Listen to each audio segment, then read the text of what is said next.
Okay, there we go. There we go. YouTube is broken and goes live twice now instead of just once, which is weird. Very weird. Gamers, guess who came up with a fun little way to be able to show the book on screen? Guess who came up with a pretty neat little way to show the book on screen? Me. It was me.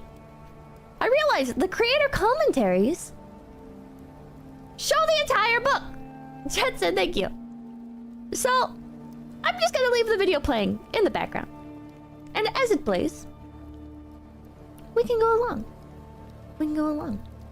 And that way, I don't have to worry about, am I showing too much? Or this, or that. Because this time, I did a more fleshed out recap. Dun, dun, dun, dun. We're being... You know, book club has turned into react content in a weird way. Boonhong Toki, thank you. Wait, it's always kind of been... Wait, actually. Holy shit, is book club like the original react content? Chat. Is book club just... Oh my god. Yeah, literature react slop. Oh my god. Skyrim music is back. That's right. We got Skyrim music with blizzard sound effects. Like winter storm sound effects. It ties into it. It's thematic. News is the OG react... Oh my god, wait, it is. Wait, news is the react content. What the hell? This is my first book club. Well, welcome, welcome. Thankfully, Mouse Guard is one of those series where you don't really need to have read the previous book in order to understand what's going on. Everything is pretty standalone. Like you could pick it up anywhere, it feels like, and it'd be fine. It helps though, it does help. So here's the introduction. The fall of 1152 left the Mouse territories unprepared for winter. The malcontent Midnight raised an army to breach the gates of Lockhaven and kill Gwendolyn, the guard's matriarch. As the seasons changed, underlying problems with food and medicine threatened the Mouse territories themselves. Gwendolyn has scattered 11 of her best guards mice to act as ambassadors and gather immediate supplies. It recaps a lot since the comic. Yeah, it does. It does a lot of recaps. So yeah. When it opens up, we have Kenzie, Saxon, Liam, Selenois, and Sadie heading off to gather supplies from Sprucetuck as per orders from Gwendolyn. They are heading off to receive, namely medicine, because the last battle from the previous book left them pretty short on supplies. Basically, if you weren't there for it, there was something of a civil war. Kind of. There was a... I don't know if it really counts as like a full-on civil war, but basically this guy Midnight came along and was like, fuck you, I hate you, I want to be king. And so he attempted to usurp the throne. Yeah, a coup. It was a coup attempt. Attempted coup d'etat. But didn't work out. Yeah, and there were bees. There were bees. I like how this volume expands on the last one. It does. It does. This one feels a lot more refined. A lot more... I think because there was already like something to work with. It worked out pretty well. Dog, thank you. Just wanted to stop by before going to sleep. Hope you have a good stream. Thank you, thank you. Not the bees! This one feels more serious. A little bit. A little bit. There's gonna be Pippas in this one. There are Pippas in this one. Well, not technically because I'm a rabbit. And this one has hairs. Spoiler warning. But yeah, anyways. Like a sequel. I know, it's like a sequel. Isn't that crazy? Isn't that crazy? Sorry, my tooth is bugging me. Wait, thank you. Hi, Pippa. I'm not sure if you heard, but there's a rumor going around that they're reforming the Dawn Guard, vampire hunters or something, in the old fort near Riften.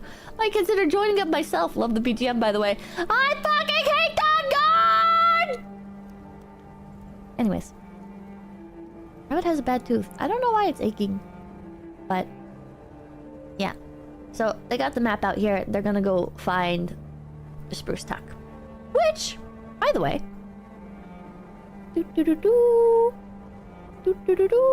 Oh wait, I just realized. Wait, what if they don't show every...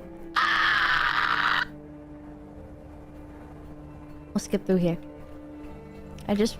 There was a flaw in my plan, because if they don't show every panel... Maybe he doesn't show the entire thing. I think he does. But yeah, they do. Okay, I'm crazy. I just got my order of events mixed up. I have an 11-page script, chat.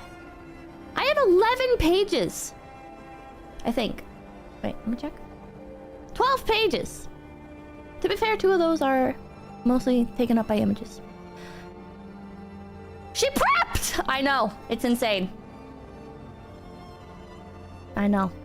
Mouse snowshoes. Yeah, I talk about that later, because I didn't even realize till towards the end.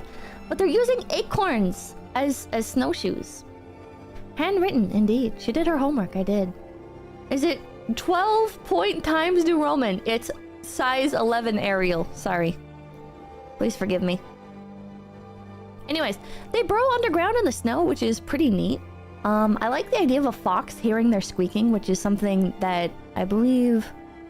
Was it Saxon brings up? No, 𝐂𝐚𝐬𝐞. 𝐂𝐚𝐬𝐞 brings it up. Shh, we don't need a fox to overhear you 3 and trample us. But personally, I like the idea of a fox, like... Have you guys ever seen those videos of, like, foxes jumping in the snow?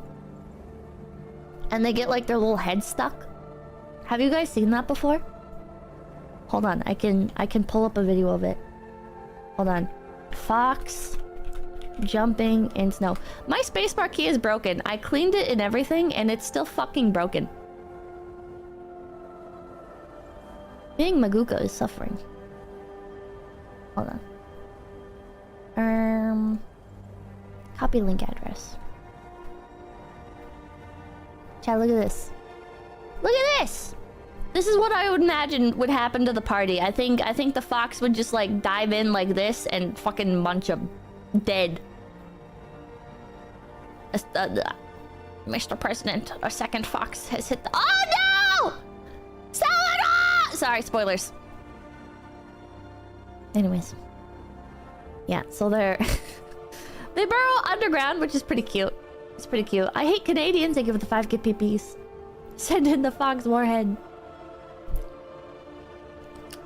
Your thumbnail spoiled it. I guess it did a little bit. My retainers are like making my tooth ache, which is weird. 𝐂𝐚𝐬𝐞? Don't worry, buddy. I have a thing. Are they new trays? They're not. They're not. Celery. I think maybe just something stuck in them. Anyways. People should have read the book. Yeah, so spoilers should be fine. But realistically, you guys did not. So yeah, they head off. They start burrowing the entire way to Sprucetuck.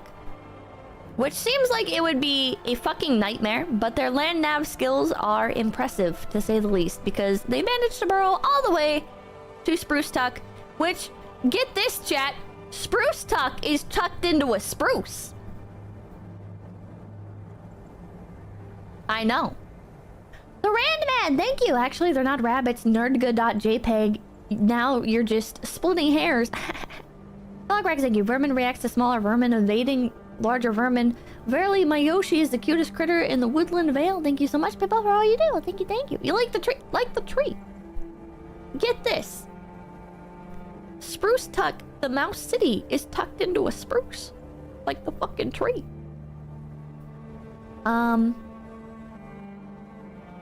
Yeah, and also the mouse that's greeting them is holding a little lantern, which is fucking adorable. It is so fucking cute.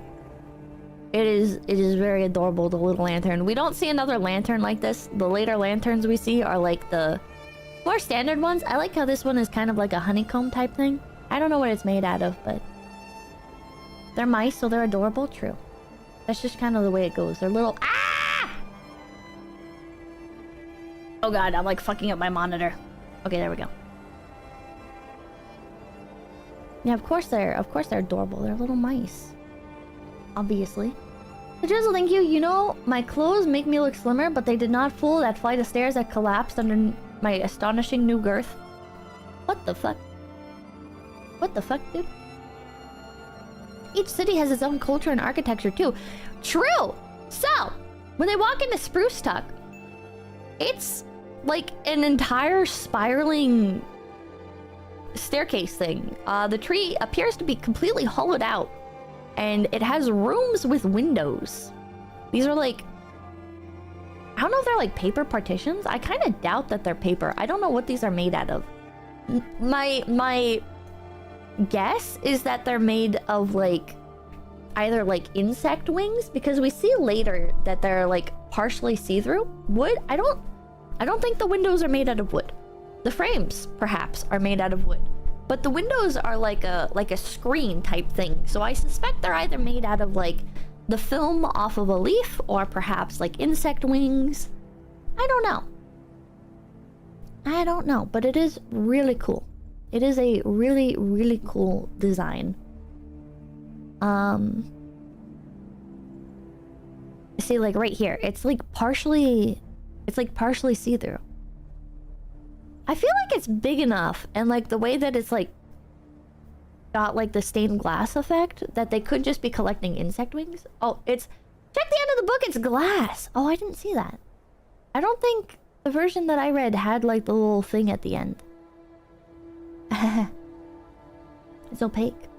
Is it just, they have glass blowers? They do have glass blowers. Okay, so it's glass.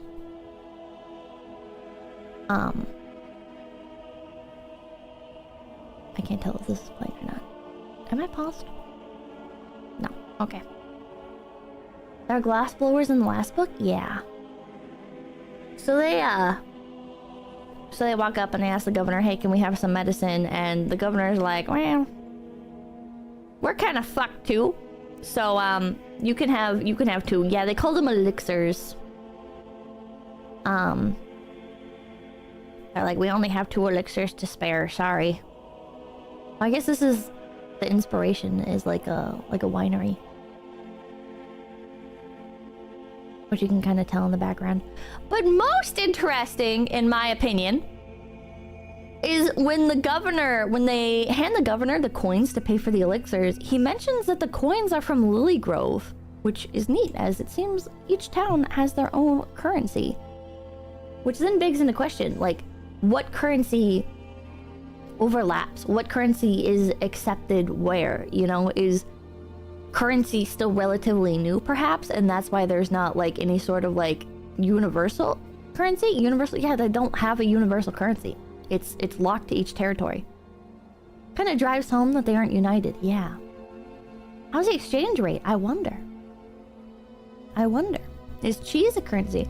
I'm sure in like the poorer towns, they probably do use food as currency.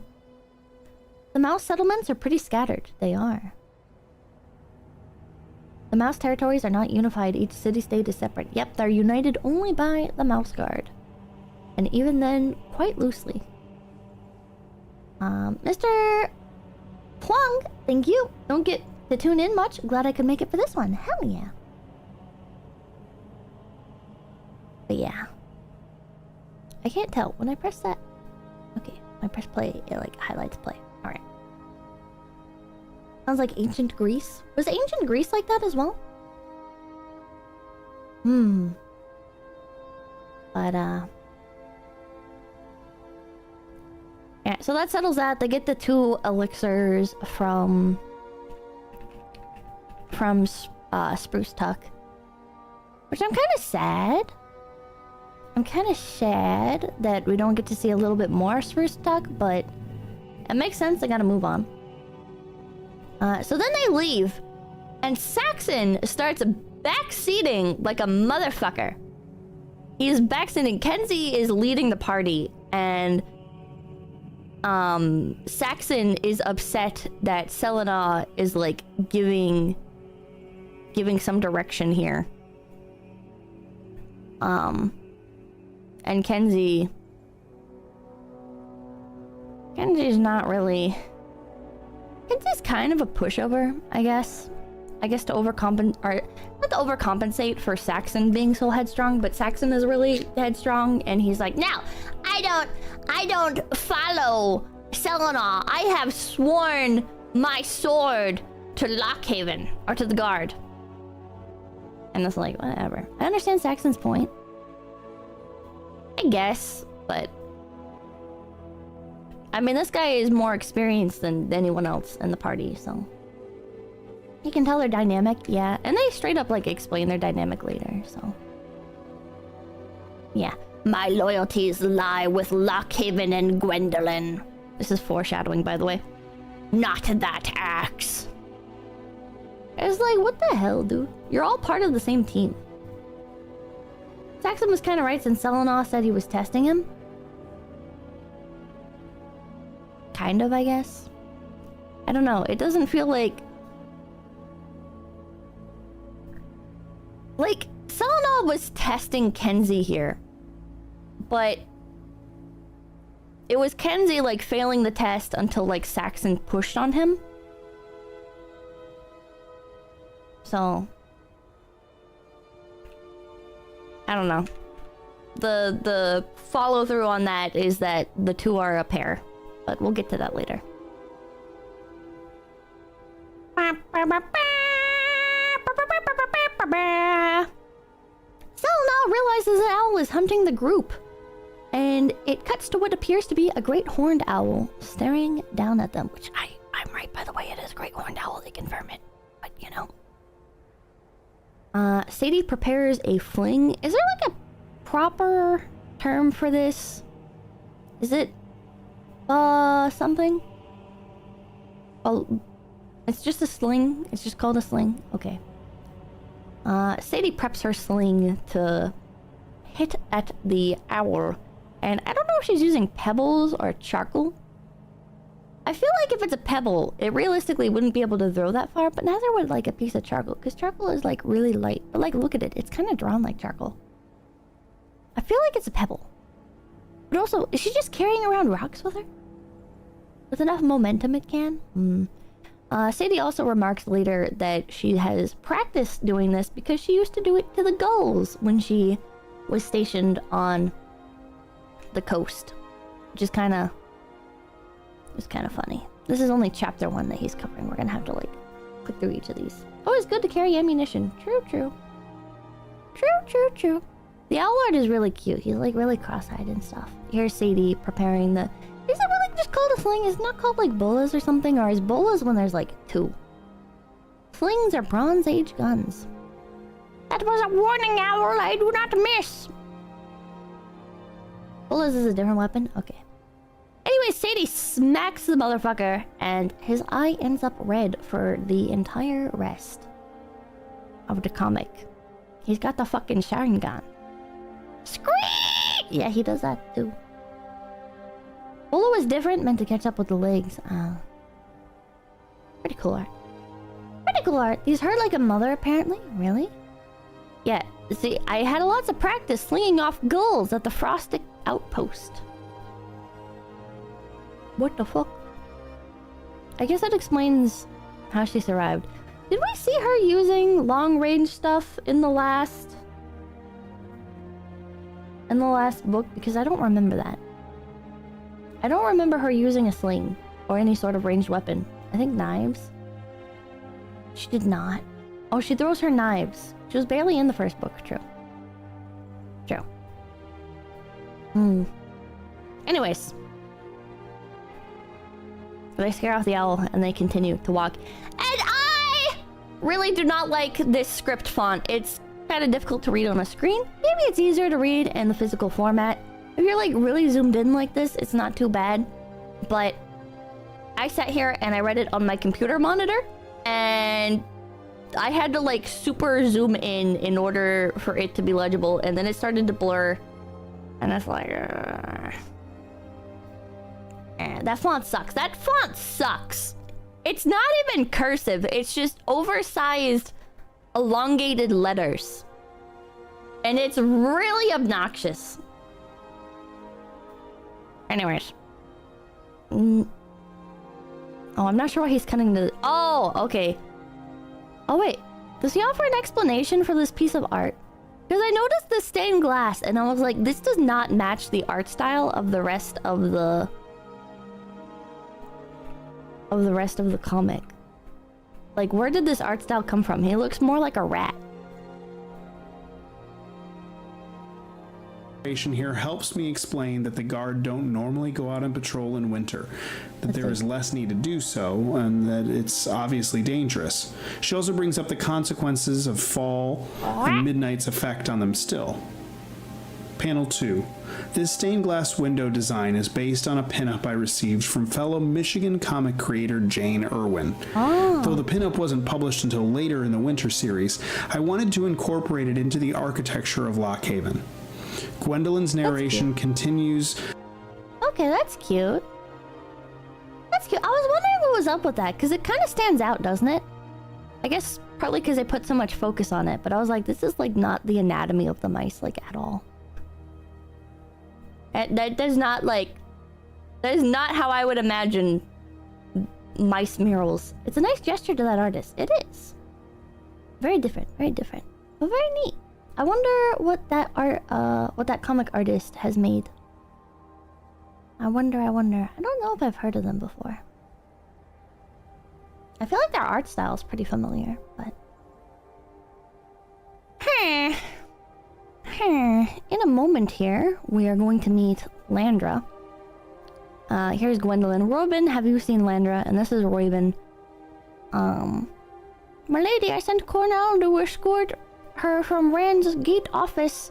There's a lot of names in this one. There's so many names. I cannot remember all of them, to be honest.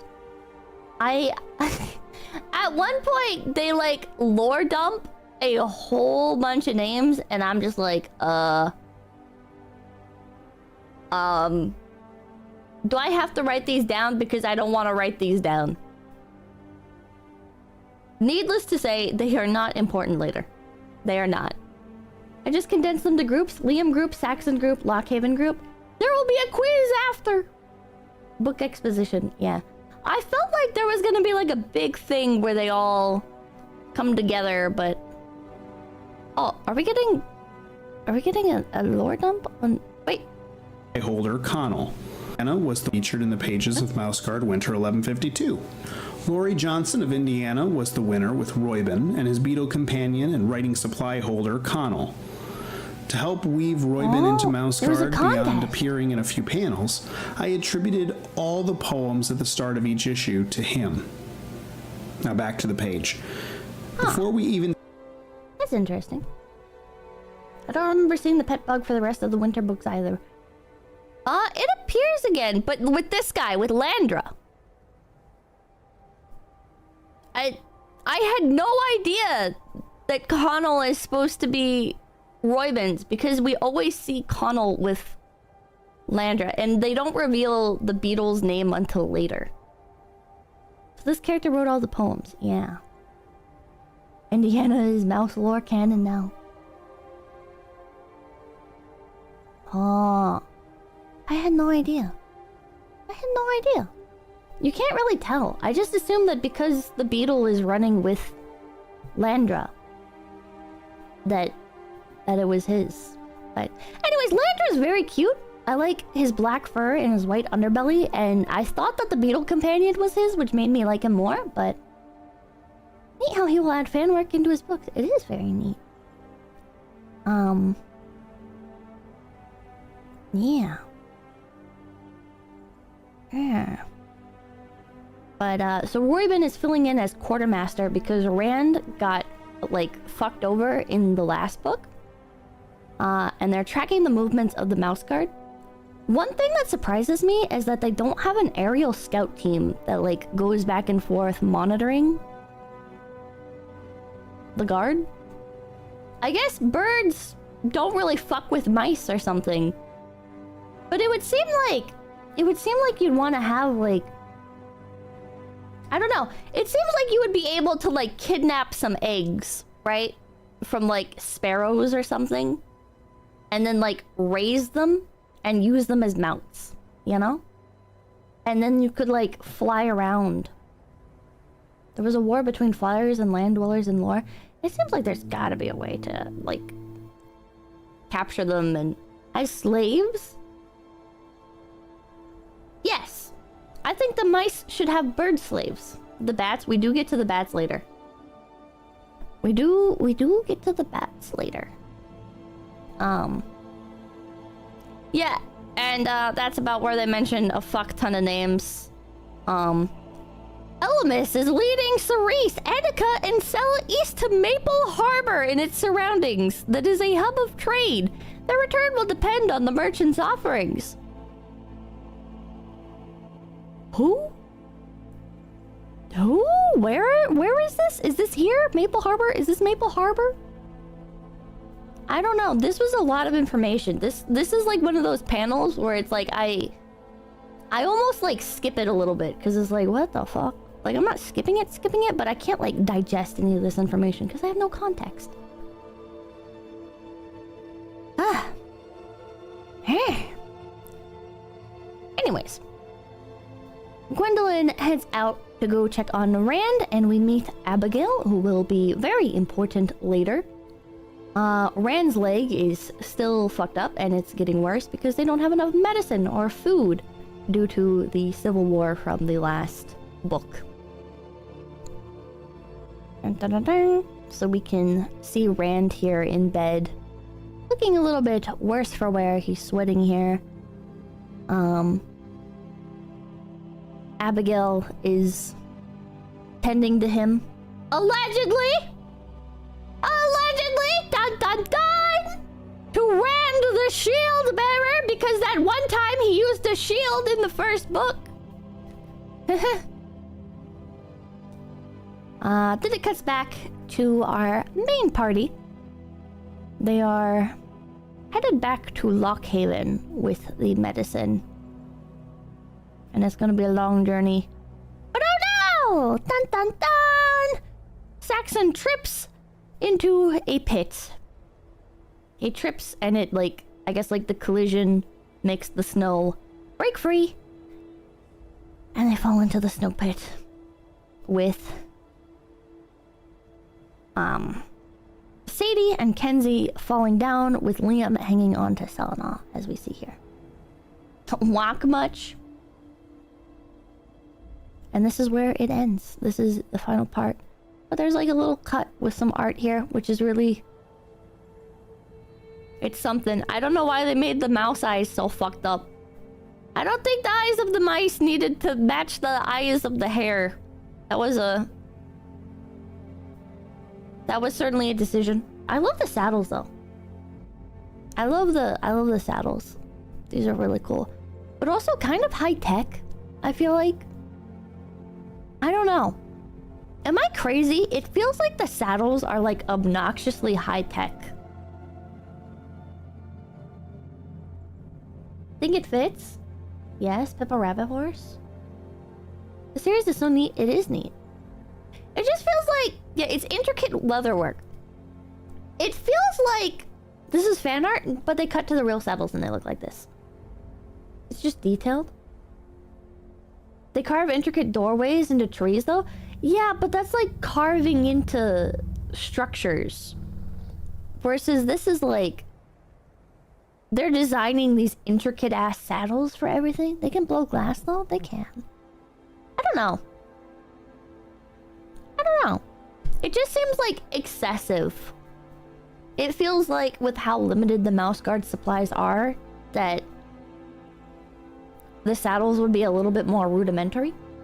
Nocturnal, thank you. Is that a rodent? Not a rodent. Actually, rabbits are lagomorphs. Jesse's nuts, thank you. The saddle looks like a Mexican saddle. Eh? I don't know. Maybe they don't ride hares that often. It's implied that they do. Anyways, that's where chapter 1 ends. And we're on to chapter 2. Also referred to as Winter 2. He spends a good chunk of this just talking. Oh no, wait, does he not? Oh shoot, he doesn't put the... My plan was foiled! I was such a... I thought I had such a giga brain. And I didn't realize... Okay. Well, they counterspelled you, they counterspelled me. Well, that's okay. That's okay. Maybe we can... mouse guard painting time lapse. But that's only like 4 minutes. The science of mouse guard? Wait, what the hell? There's so much. Only did a reading of one of the books? Huh. He's in a few readings. Mouse guard architectural models. What the hell? Does he have a playlist of just... Okay, we'll put on this playlist. Back to MS Paint. No, I'll just explain what happens the old-fashioned way.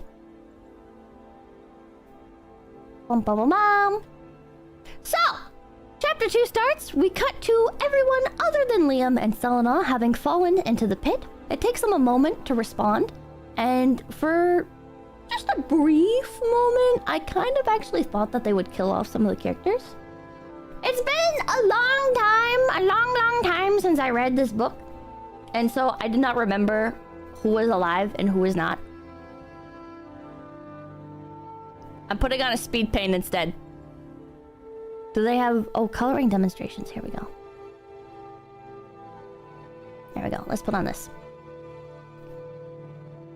Yeah, so it'd been a while, so I thought for a moment that they'd actually fucking killed one of the characters. But they don't. They don't. Everybody gets up. And it's revealed that the tunnel that they're in is actually a vent hole for the weasels. The weasels that were mentioned in the previous book. Apparently, there was a giant war called the Winter War between the mice and the weasels, leaving the mouse population severely damaged and potentially entirely decimating the weasel population? Question mark? Not entirely certain about that. They don't really reveal the extent of the damage upon the weasels. And they... We'll get into that later.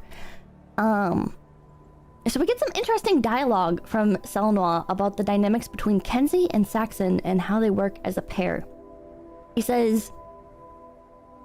while he's talking to Liam, he says, "You are not so quick to jump into danger as Saxon, and not as pensive of mind as Kenzie. They rely on each other too much. Saxon knows he can afford to be reckless since Kenzie acts as his conscience. And Kenzie can linger in his thoughts and plans because he knows Saxon can defend him. I tested Kenzie earlier. I wanted to see if he would be swayed by my advice. I took Saxon's coaxing to make up the Greyfur's... Oh, it took Saxon's coaxing to make up the Greyfur's mind. Be complete within yourself, young Redfur. You will never disappoint, even in solitude." And in that moment, Liam falls into a river that he is crossing, which will prove to make things a little bit difficult later. It makes them complacent in their respective weaknesses. It does, AC. It does. Which is... So setting up a little bit of... foreshadowing for Liam. This conversation will be a little bit important. 𝐭𝐡𝐚𝐭, thank you. Be complete within yourself, young Redfur. You'll never disappoint, even in solitude. My favorite line from the books. It is pretty good. His face on that panel is so great. He looks all fucked up, man. He looks all fucked up. Youngest and the oldest. It's a little chilly. It gets a little bit too chilly. I was here where I had... Oh, it was here where I had a prediction for what was going to happen with Liam. Same. I mean, it was pretty obvious right then. I feel like... I don't know. I feel like it was pretty obvious last book how 𝐶𝐿 was like being Liam's mentor. But... Oh well. Oh well. I didn't see it coming, really? It's a pretty common trope. But anyways. And then after that, 𝐶𝐿 mentions that he was already aware of Liam from his slaying of the snake in the first book. Because Liam is like, hey, like, why did you take an interest in me? And 𝐶𝐿 is like, well, because I had heard of you, not just from mice, but all creatures talk if you listen. Which is also a little bit of foreshadowing. And it is in this moment that 𝐶𝐿 also acknowledges Liam as his apprentice, as the two are sitting in a frozen forest with rain pouring down on them. Yeah, not a great moment. He's already... Is it rain or is it more snow? I couldn't really tell. I felt like it was a bit excessive for them to get rained on after Liam had already fallen. It sleets? Okay, freezing rain. Yeah. It's a little bit excessive after Liam had already fallen into the river, but freeze as it hits. Interestingly, Liam uses the term guard's sake instead of something like God's sake, which made me wonder if there actually is any religion for the mice, or if the mouse guard just operates as like a symbol of hope and justice for the people, and so takes on the identity of a religion for the people. I thought he was gone when that happened. Mouse god! The mice are all Redditors? A little mouse, Jesus. Like, I wonder, you know? I wonder if they do have any sort of religions. We do see some religious-esque stuff at the end. I did not notice. Anyways, we then cut back. Kenzie, Sadie, and Liam are following... No, wait. Not Liam. Kenzie, Sadie, and Saxon. I'm an idiot. Follow the Darkheather Weasel Tunnel. I'm not entirely certain what Darkheather actually is, because they say it's a city, but then they say that these, you know, we'll get to it. They come across an entrance to, they come across a grand entrance with weasel statues on either side, and it's described as being Darkheather, but yeah, not sure if it's a faction or not. But I'm not sure if the place that they're about to enter is Darkheather or not, because it's like they refer to it as being only part of Darkheather. They didn't know they were statues at the start. They didn't, which was kind of funny. Well, Saxon didn't know. Liam knew, I think. Not Liam. Kenzie. Blech! I'm getting the names all mixed up. Anyways. They say it is. Saxon says he came back from Darkheather twice. It's the edge of Darkheather. Ah. Saxon almost broke his sword again. It is, but they question if the weasels actually built it or annexed it. If you look at the map, the entrance to Darkheather is outside of their territory. Huh. I guess because of the tunnels. I guess the tunnels probably lead to a bunch of different parts of Darkheather. They explain Darkheather at the end of the book. I did not see that. My copy did not have that. My copy ends with one final piece of fan art.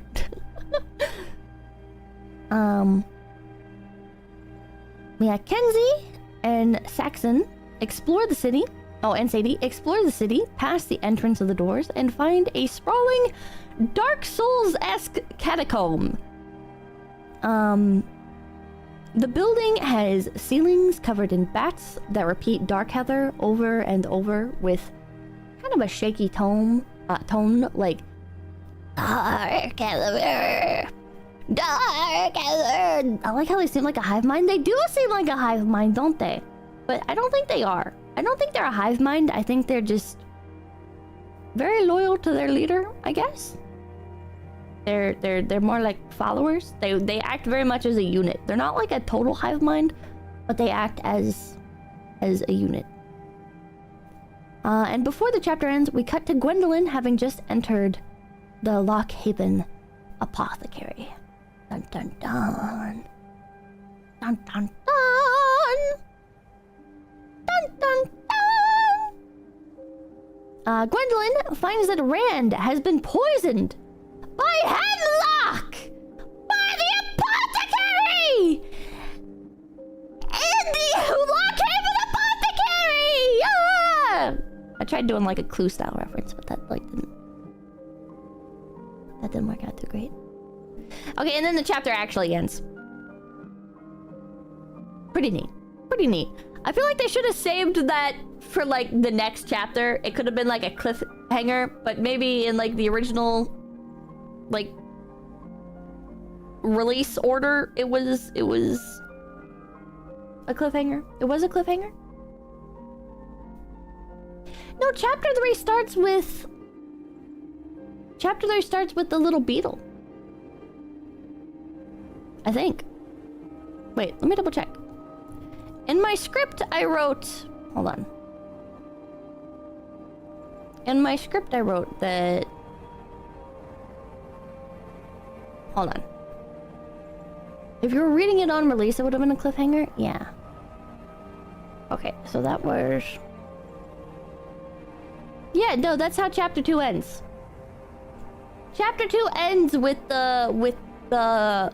Gwendolyn finding out that Abigail, the apothecary, has poisoned Rand with hemlock. She's not healing him, she's killing him! Yeah. Yeah, chapter 3 begins with the lockdown order. But more importantly, we find out that the beetle's name is Connell. That's pretty important information. Women, am I right? We also find out for the first time, excluding the fan art that spoiled it, that the mice ride hares as mounts! Which raised a lot of questions for me at first, like... Can the hares speak? Did the hares consent to this? How does this work? Do they, like, steer the hares? But we'll get to that. We'll get to that. Yeah, what's the deal? Ah. Gwendolyn orders the city of Lockhaven to be entirely closed up and summons guards to hunt down Abigail, the rogue apothecary.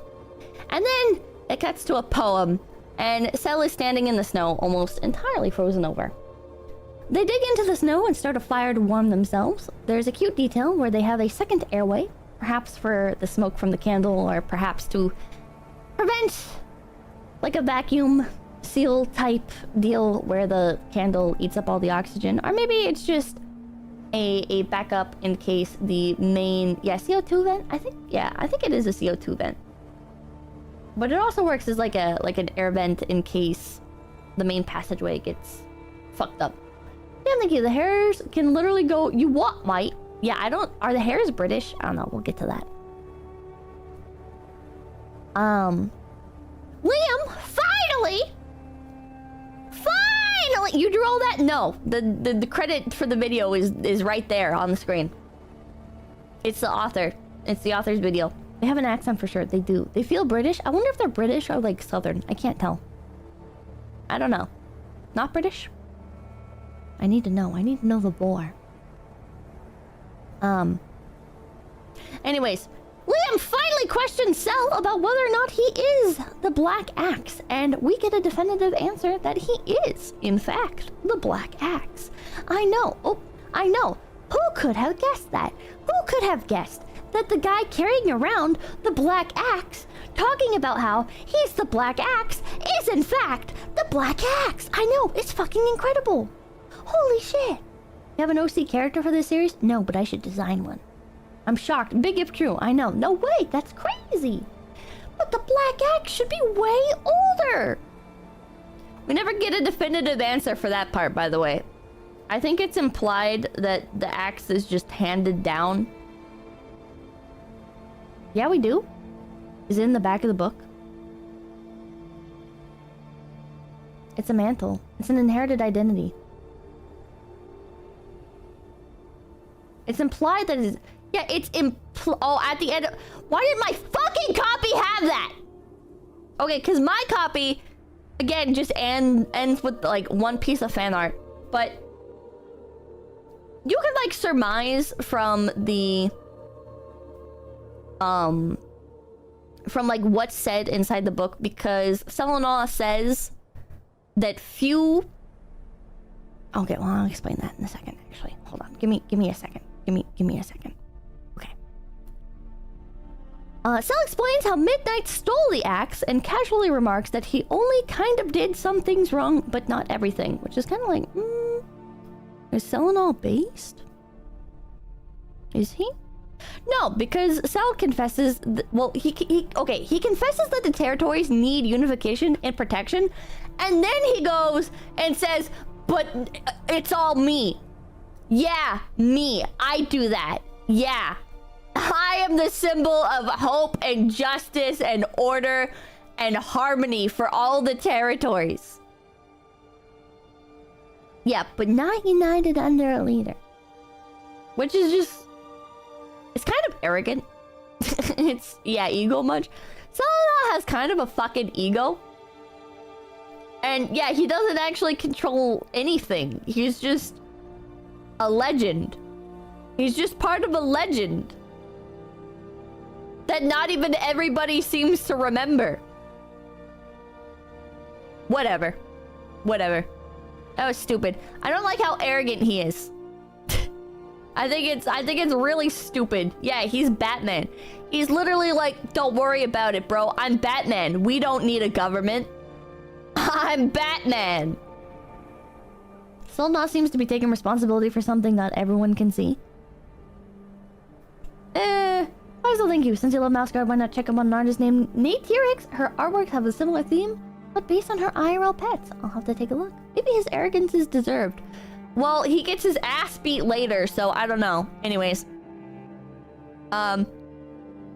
My opinion is, Selena seems to have a very simplistic view of Midnight's concerns about how the territories are separated and at the mercy of the Mouse Guard, right? So, like, it helps to have, like, this military force that's protecting everybody, and it's cool to have, like, a man of legend running around being fucking Batman. But that doesn't actually address the problem of the territories not having any sort of, like, real unification. You know, there's nothing that connects these city-states to each other than the Mouse Guard. Like, they don't have a unified currency. They don't have, like, connecting roads or anything, pathways. They don't, like... It's all extremely isolated. And it seems like the people want change. It seems like the people want to be more secure and unified, and we see that it's a real problem. That it's such a pain to get supplies from town to town, and some towns are severely undersupplied. And it's always going to be like that. Unless you develop, like, some sort of crazy fucking transport system. Yeah, there's still unrest in the communities. It's a loose confederation of city-states with a common guard between cities. Yeah. They need a one-world mouse government. I don't think they need a one-world mouse government, but it seems like having, like, some sort of greater unification would greatly help as a society. Imagine trying to build a road while owls are trying to eat you. True, that is a problem. That is a problem with the roads, is that they're easy for predators to attack. But there's... Like, if the weasels are gone, why don't they take over? I get into this later. Okay, anyways, moving on. Moving on, we get a cool piece of art of Selena riding a wolf, which is pretty badass.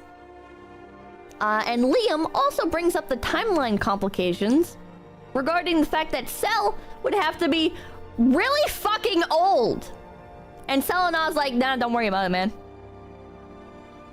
We all have our secrets. It's a shame they don't keep us warm. Yeah, foreshadowing much? And this is where I point out, in my script, the story seems to be setting up Liam as the next holder of the Black Axe of Legends that Cell currently uses as his weapon. With Cell remarking that few have managed to wield it. Oh, Miss Bushy, thank you for the raid! Thank you, thank you, thank you! Thank you, thank you, thank you! He never told about the first time his paw touched the axe? Nope. Nope. I hope you had a good stream, Miss Fuji. Welcome, welcome in. We're talking about Mouse Guard Winter, which is one of the... It's the second book in the series, but you don't really need to have read the first one to understand it. But anyways.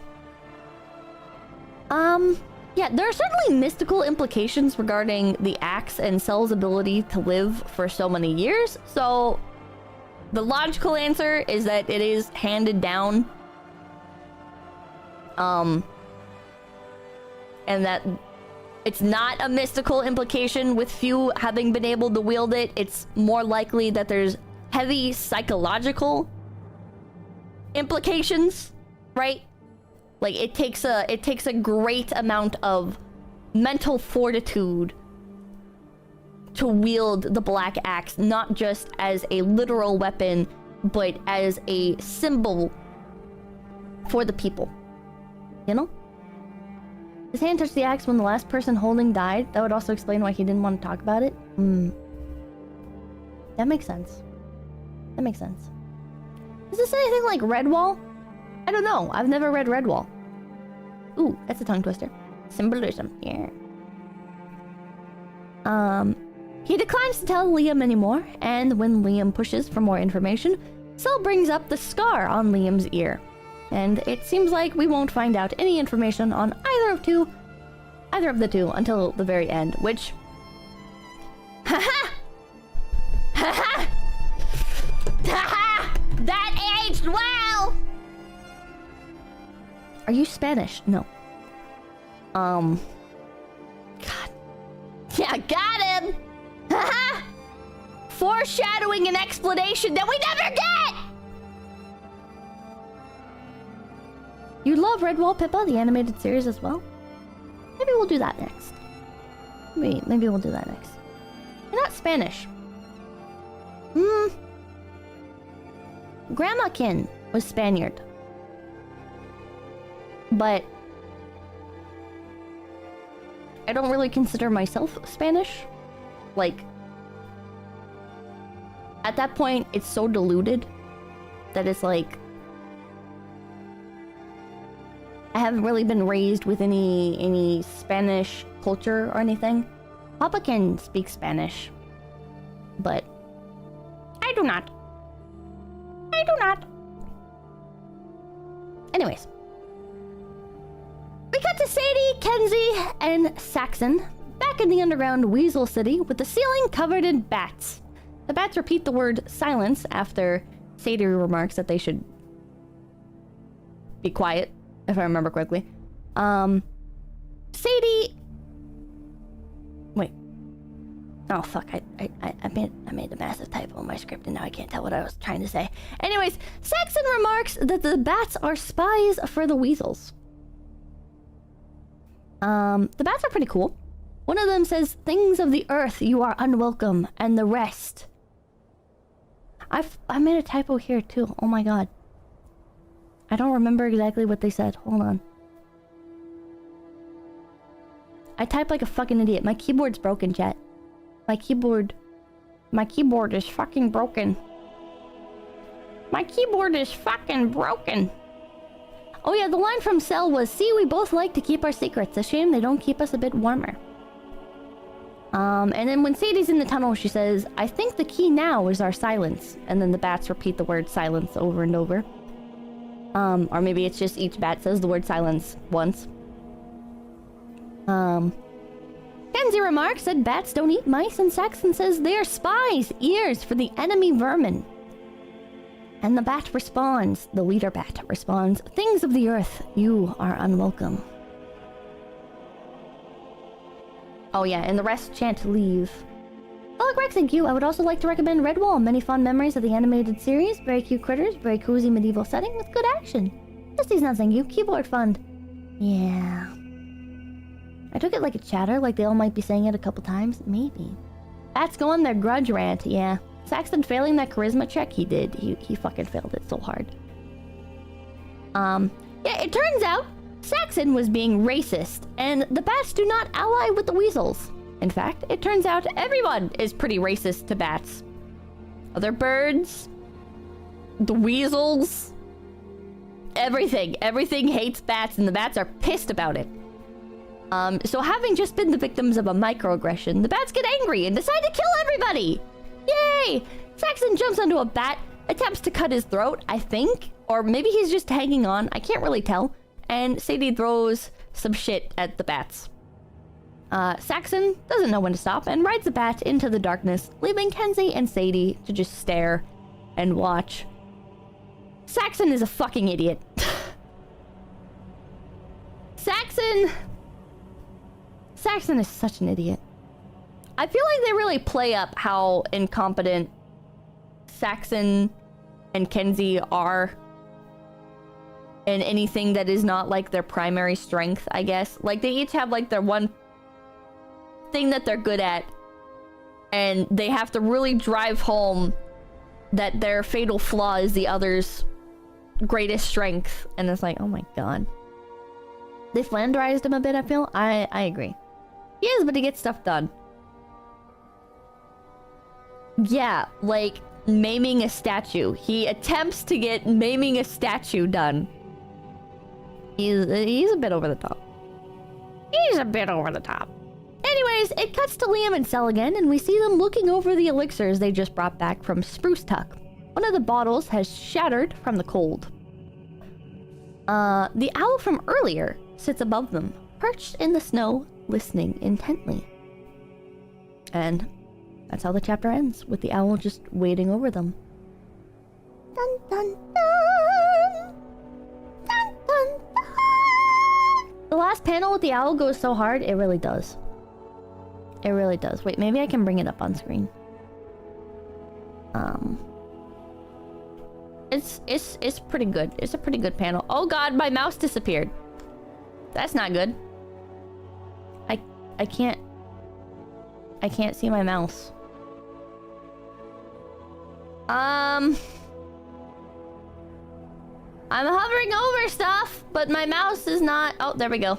Changing my DPI fixed it. That was weird. That was fucking weird. Okay, let me just save this, and I can drag it on over. Now that my mouse DPI is fucked up and super fast, and I cannot correct it because now it's either too fast or too slow. That's annoying. That's fucking annoying. Okay, here we go. So here is the final page for chapter 3.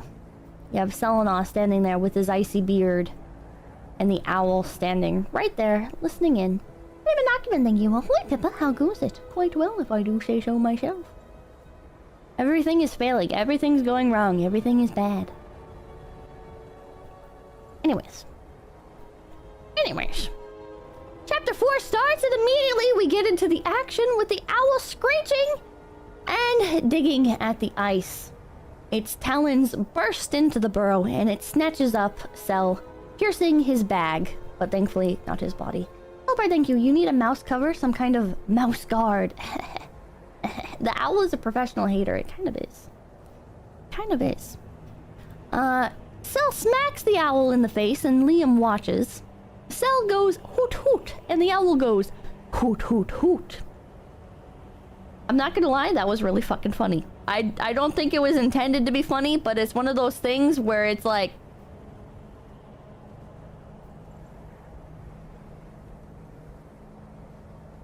How am I not supposed to laugh at this? Hoot hoot! Hoot hoot hoot! Okay. And then now this is the best part. Liam's like, what did he say? And Selenaw's like, the owl said, this ends in death. That goes hard. That goes incredibly hard. I was like, he speaks owl. Yeah, he does. Owl goes, what did you just call my mother? No, he goes, this ends in death. Hoot, hoot, hoot. Silly to the hardcore? It is. It is. It's really fucking silly. How does he speak owl? I don't know. It's foreshadowed earlier on. Selenaw is like... He hints that he heard about Liam's escapades through creatures other than mice. I don't know if we'll ever see anything like that ever again. I don't know. Maybe he just meant like the bats, because it seems like they share a common language with the bats. I don't know. I don't understand what like breaks up the languages. Maybe it's like mammals? Well, no. Birds are mammals. Well, I don't know what breaks up the languages.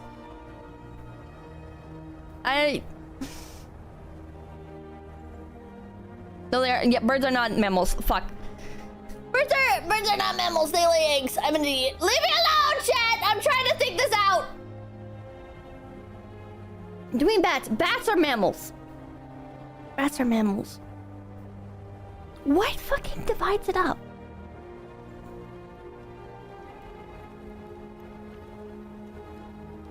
animals speak different languages in real life too? Yeah, but like, I don't think bats and mice can understand each other in real life.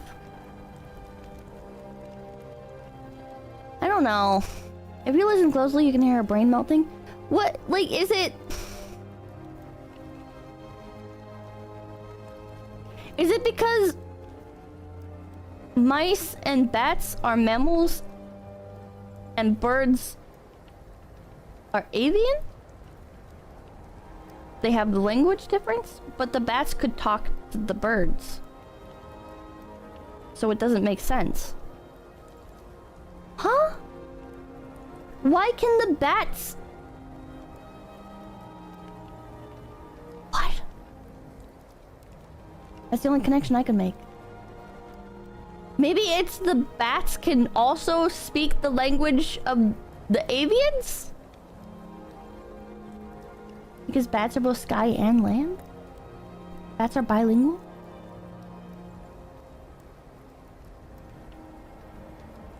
I don't know.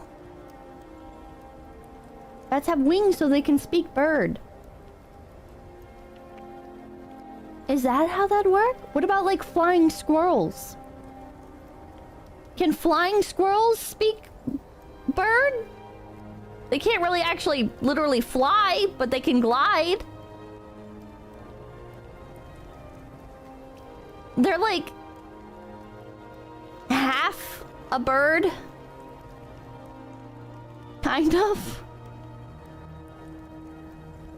Chat, I don't fucking know. I don't know what separates the languages, and I'm gonna get stuck on this forever. I wonder if I could just email the author and be like, hey, yeah, who speaks common? Who's like language locked? What's going on here?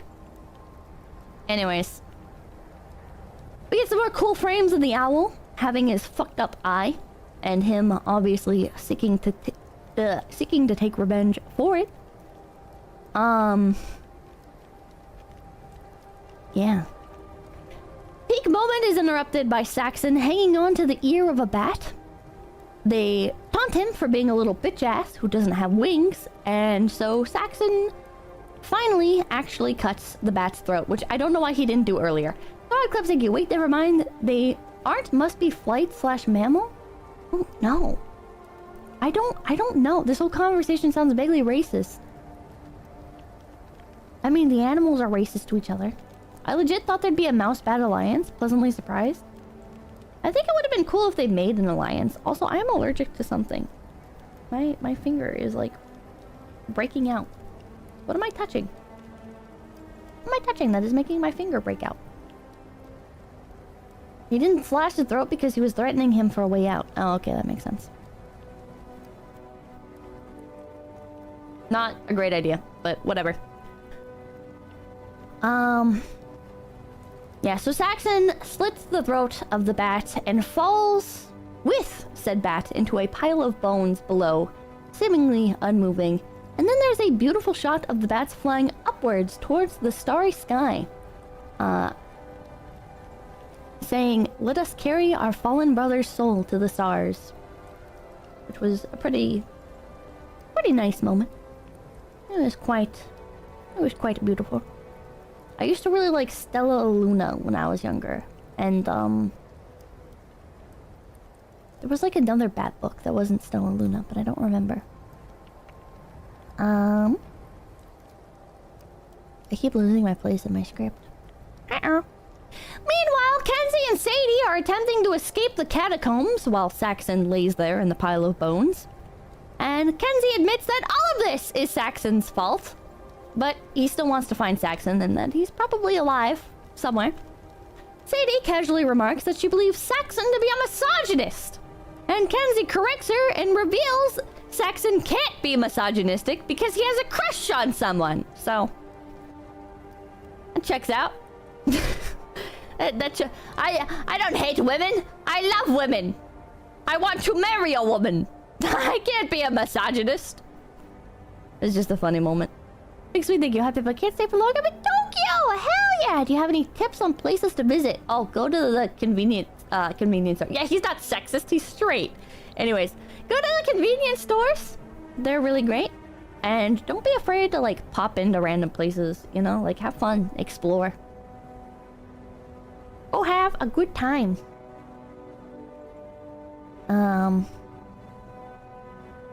Yeah. Anyways, yeah, so Kenzie corrects her, and then Sadie tries flirting with Kenzie. And he's like, hold on, babe, I'm a bard now. And he starts singing a fucking song.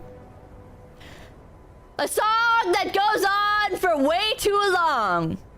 We cut to Saxon, laying in the pile of bones with the bat, who appears to be properly dead, unlike Saxon, who just should have been dead, but whatever. Yeah, I hate the song thing. I hate the song thing. It goes on for too long. It's hard to be like, how do I say this? It's hard to like follow the rhythm of the song because you can only read the lyrics. You don't know how the song actually goes. Can you sing it for us? There's no rhythm for the song. There's no way to know how the song is meant to be sang because it's just lyrics. It's just lyric. Yeah, they don't give it a cadence or anything. There's no way to know how it goes.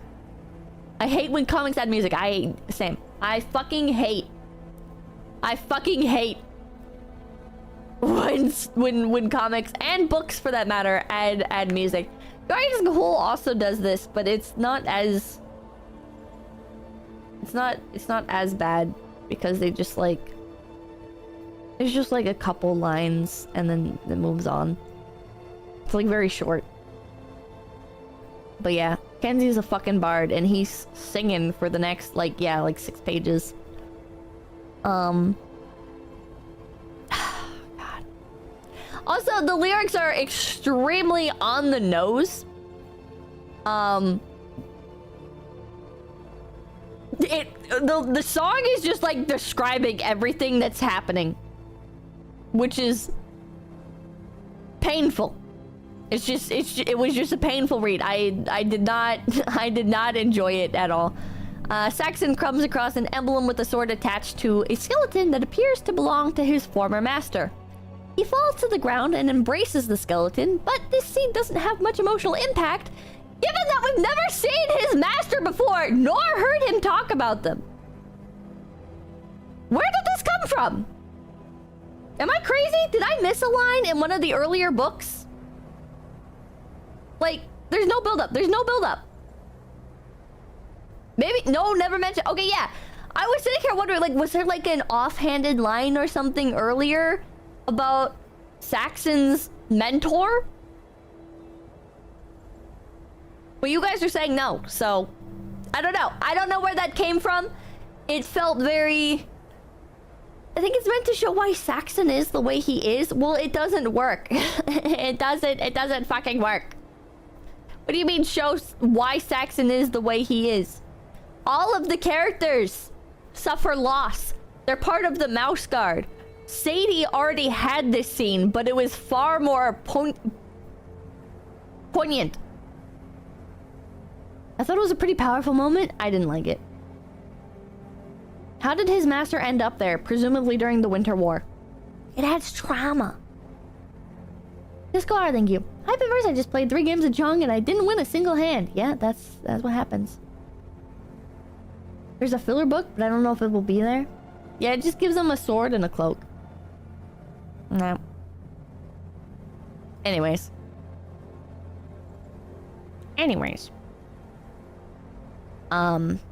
Yeah. We then cut to see 2 members of the Mouse Guard pointing their bows at Abigail, the rogue apothecary who poisoned Rand earlier with the hemlock. I don't know why they're using bows within, like, close quarters like that. It seems like...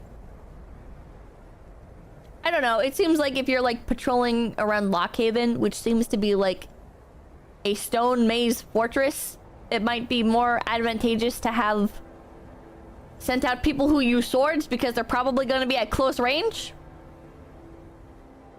But whatever.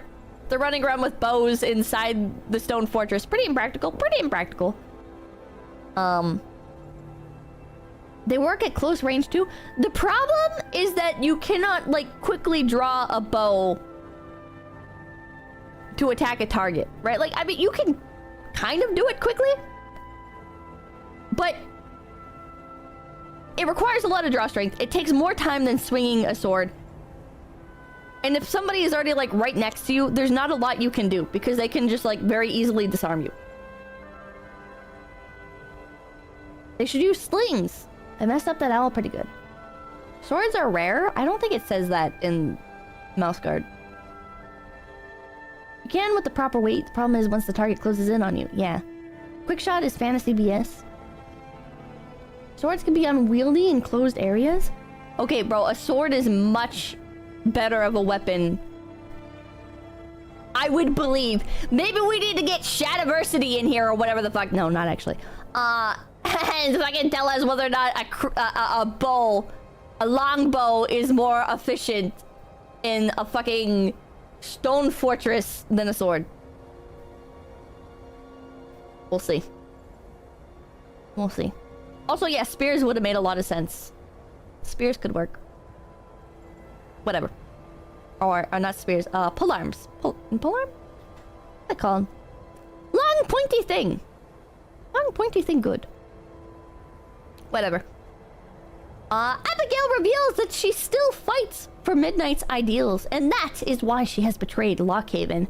She also reveals that she was Midnight's queen-to-be. Which...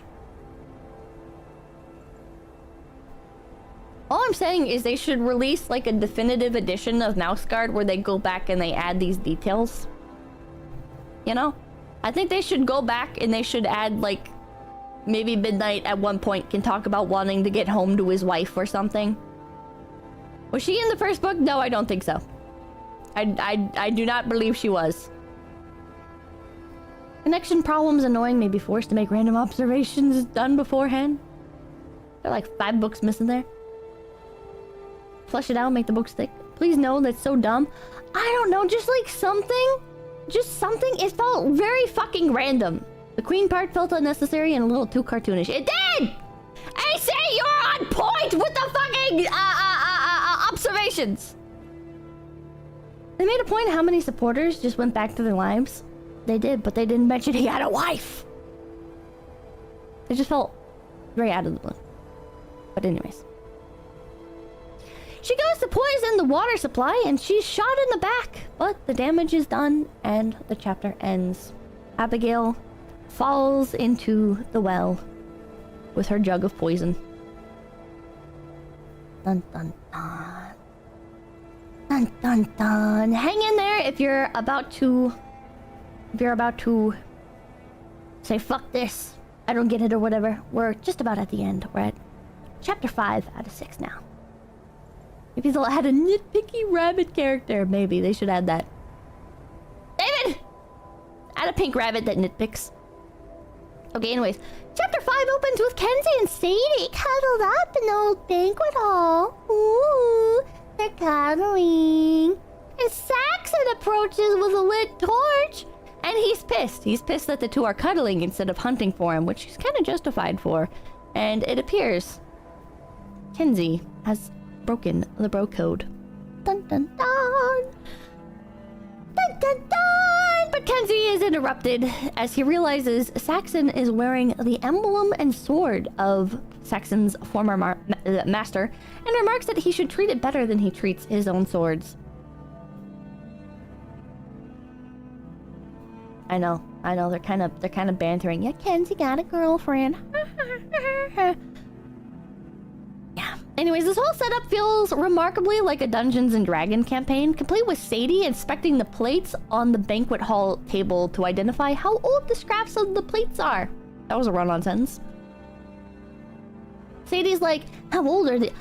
Sadie's like, I roll for perception to check how old the scraps on the plates are and maybe identify how like what kind of food is on the plates. And the DM is like, D18, all right, you pass. You rolled an 18 plus a 3%. plus inspiration. Okay, yeah.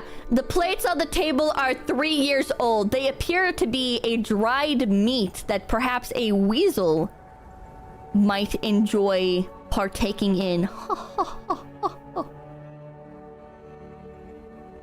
It feels... If anyone bring on Lindy Beige, I don't know who that is. Not Shadiversity, I'm behind. Shadiversity. Didn't he go off the deep end? DM, can I sell this back in town? DM, can I take the little scraps of meat off the plate and put them into my bag and take them back to town to sell? Can I sell them? Can I sell them to the townspeople as ancient remains of mummies? Can I take these to the Archaeological Society? And can I roll... can I roll for persuasion? Anyways. Where was I? Okay, anyways. Shad's fine, is he? I thought he, like, went crazy. He's just passionate, not crazy. Shad kind of lost it completely. DM, can I eat the ambiguous jerky? He's a bit of a gooner. AI arc was weird. He's crazy. There are 2 different Shads. I'm talking about Shadiversity. It did go loony for a bit. I don't know. Moving on. Yeah, so... for all the remarks about how creatures might still be living in Darkheather, it makes me wonder whether or not they completely genocided the weasels. I have no idea. I have no idea if they genocided the weasels or not. It seemed like there were still some left alive, but it's kind of unclear. They did. They could be in hiding. I guess maybe that's what's up, is like... There's probably some left in hiding. I don't know. I think they mentioned they left. I feel like they mentioned that as well, but I don't know. They make it sound like they can't take weasels. They do, but then it's like, how did they stop an entire weasel army? You're telling me the weasels potentially made this big-ass fortress? And could carve statues and make armor and do all that shit, but you're telling me the fucking weasels couldn't take out some mice? That's weird. That's weird. Whatever. Anyways. If they did completely eradicate the weasels, or drive them out, why don't the mice make this stronghold into a new fortress? Eh? Eh? It seems like the mice don't really officially know about this stronghold's existence, but in the future, they should. It may not be easily defensible. I mean, it doesn't have very many entrances. It has the one entrance at, like, the bone chamber that's through the ceiling that it doesn't seem like anything would be able to safely enter from. It seems like a hole in the ground that creatures stumble into and die in. The bats can get into it. The bats can get into it, which is a bit of a problem. They might have to, like, seal that entrance off. Supply line issues. I guess that's more realistic. I think supply line issues are probably more realistic. But we'll get to that in a second. Kenzie, Saxon, and Sadie discover there's an underground river that feeds into the stronghold, potentially signifying a way out. Later, we discover that this leads directly to Lockhaven. So, you know, you could move boats to and from. Eh? They're stretched thin enough. True. Water leads to civilization. Whatever. Anyways, we cut back to the owl fighting Cell, and Cell tells Liam to run off with the medicine to bring it back to Lockhaven. The owl grabs Cell, stomps him into the ground with his mighty foot over and over, like the Hulk in that one Marvel movie, Avengers. Was it the first Avengers? I don't know. The Hulk is like beating the shit out of Loki. It's kind of like the same thing, the owl and Cell. Hope you guys don't like Cell. I kind of don't like him. Anyways, Liam can only watch in horror before darting towards the owl with his sword and acorn snowshoes. Oh my god. Sorry, I knocked something off my desk somehow. I don't know how I did that. Where was I? Liam attaches himself to the tail feathers of the owl before climbing up his back and piercing the bird with his sword. The mighty owl screeches and falls to the ground. And as the bird plummets, the feather that Liam is holding dislodges. Dun, dun, dun. So Liam is free falling off of the back of an owl that he just stabbed. But luckily, Liam's cape is caught by a stray branch in a nearby tree, saving him from falling to the ground immediately. Though the branch does snap and we see Liam and Cell and the owl laying on the ground, unmoving. Bum, bum, bum. I was rooting for the owl, same. And so we cut to Kenzie, Saxon, and Sadie, rowing upstream in the underground river they found earlier, trying to follow a map. They have like a compass. I don't know how the mice have compasses. That's kind of crazy. Peterson did action a lot better in this book. Yes, he did. Yes, he did. He did it a lot better. Sadie wonders how it's possible the weasels could have expanded their empire so close to Lockhaven without anyone knowing, and Kenzie remarks that it's possible the weasels didn't build any of the stronghold that they're currently in. Foreshadowing, maybe? We don't find out. Saxon spots a dead body floating in the water, freshly deceased. Oh my god! The body is Abigail's, though the party does not realize it yet. But we know.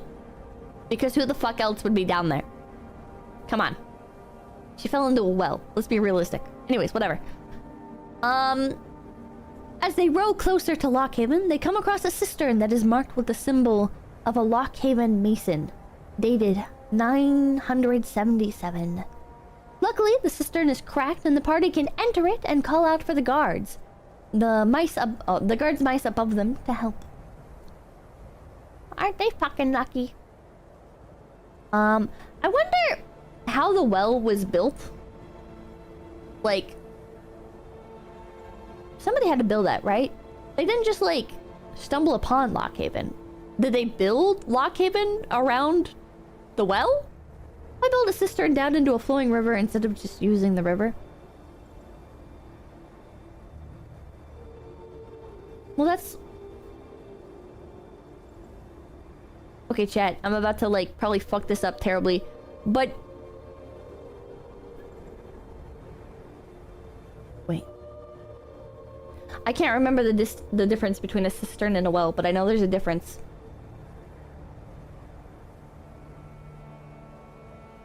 It would just be a well.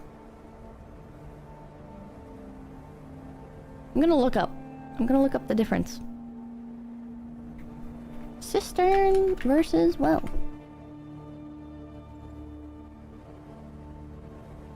Yeah, a well connects to groundwater. A cistern collects water. How is it a cistern?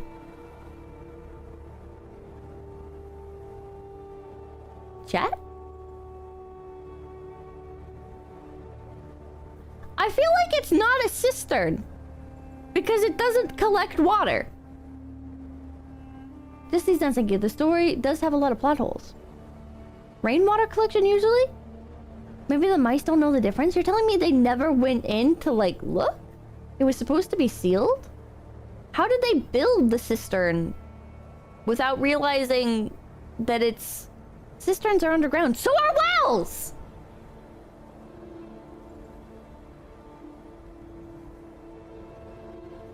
It's extremely old for them. I'm guessing it wasn't cracked then, but they had to build it around the water. Maybe before the cave was built and somebody else built the cave and directed a river through it? This is some weird design. This is some weird ass fucking architecture you'd find in, like, an overpopulated, underfunded city. Okay, anyways.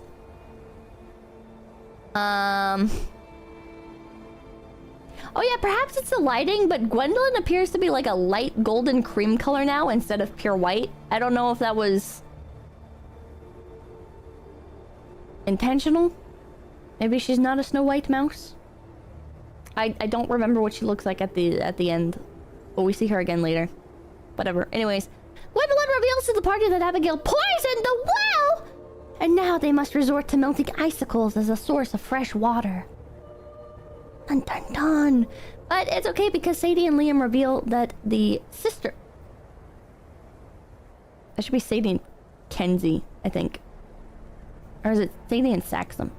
𝐶𝐚. I kept messing up the names. Was it Sadie and 𝐶𝐚 or Sadie and 𝐭𝐐𝐭? I wrote Liam like an idiot. Whatever, anyways. Sadie and 𝐭𝐐𝐭. Sadie and 𝐭𝐐𝐭 reveal that the well cistern is cracked and that the river leads to Darkheather. Dun, dun, dun. Thank you, Anti-Annihilator, Berserker Rage, 𝐏𝐡𝐚𝐭, Mitchell Bader. Yeah. Gwendolyn reveals that neither Liam nor Cell have returned yet. Oh my god, I wonder what's happening to them. We find out on the next page. The great horned owl is rising from the snow, seemingly not noticing Liam, and instead it turns its attention immediately to Cell, who is just now awakening. Cell says, "Hoot!" and the owl goes, "Hoot, hoot, hoot!" The dialogue is absolutely thrilling. The owl then grabs Cell and doesn't even eat him. He just fucking bites him and then spits him out. I think the owl should have eaten Cell, and it should have been like an homage to Attack on Titan. I only ever watched episode 1 of Attack on Titan, but I feel like if you have the opportunity, do it. I think the owl should have bit Cell's head off. And we should have had like a shot from below where the owl like tosses Cell's body up into the air and then catches it to eat. Shouldn't did that. The chapter closes with Cell's corpse lying on the ground, the owl standing above him with a bloodied beak. Dun, dun, dun. It shows disrespect. I think it would have been more based if the owl eats him. But maybe he doesn't want to because Cell speaks owl. You really hate him? I don't really like Cell. I think the way it was handled was more tasteful, perhaps. I think Cell sucks. The final chapter, dun dun dun, opens with Liam standing there with tears in his eyes and remembering Cell's wise words. Be complete within yourself, young Redfur. You will never disappoint, even in solitude. I put the needs of all mice before my own. It will all be in vain if we die. Make sure to serve, but make sure the greater good is served. He said that? He said that. What did Cell mean by this? Why did Cell call the owl a slur in between his motivational speech to Liam and dying? Kill this bitch owl, Redfur. But yeah, honestly, that fucking page is badass. I really liked it. I used it for the thumbnail. It's a really sick piece of art. I would get it as like a poster or like a maybe like one of those shiny metal prints. That'd be cool. With like a reflective sky in the background. Ah! Anyways, the owl darts towards Liam only for the brave, no longer green, red fur. Christmas colors. To stab the massive beast under its beak, then in its tarsus. The owl appears stunned and begins to wobble, and as Liam runs away from it, he grabs the black axe.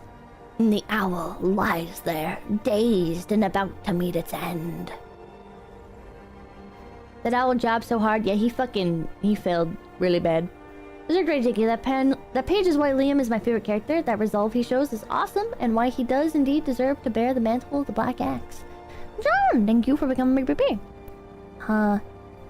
Liam raises the black axe, silhouetted by the morning sun, and slays the great horned owl. Dun, dun, dun. Yeah, Liam fucking executes him. And after he does so, Liam collapses from exhaustion, leaving the corpse of the owl with the black axe lodged in its skull. And then we go back to the other group. Kenzie and Saxon are telling Isabel not to leave with the hare mounts yet. Interestingly, the hares are able to speak with the mice, though they seem to have an accent and refer to the mice as squeakers, which is probably a slur. The hares have saddles, which is pretty interesting. We saw it in the other piece of fan art there. Yeah. Who's making these saddles? Who's making these fucking saddles? Anyways, Isabel, Saxon, and Kenzie race off to go find Liam and Cell, hopefully before it's too late. But they eventually, as they race through the snowy forest, come across the corpse of the owl.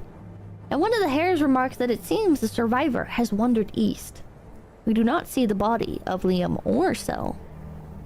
Dun dun dun. The group follows Liam's tracks and find him carrying the feather of the owl, Cell's body, the black axe, and the medicine.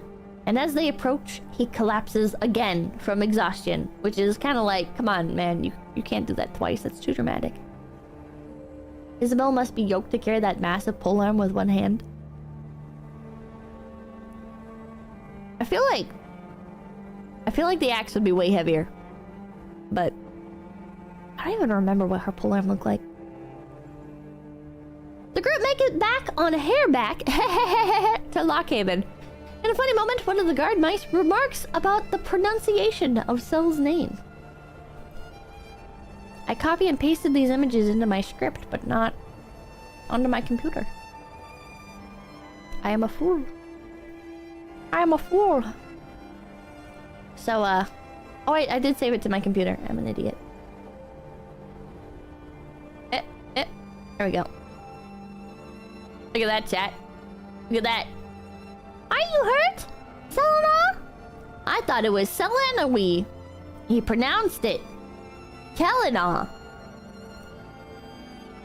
That's funny. Kelena. I guess it's Kelena. Now we know. Now that he's dead.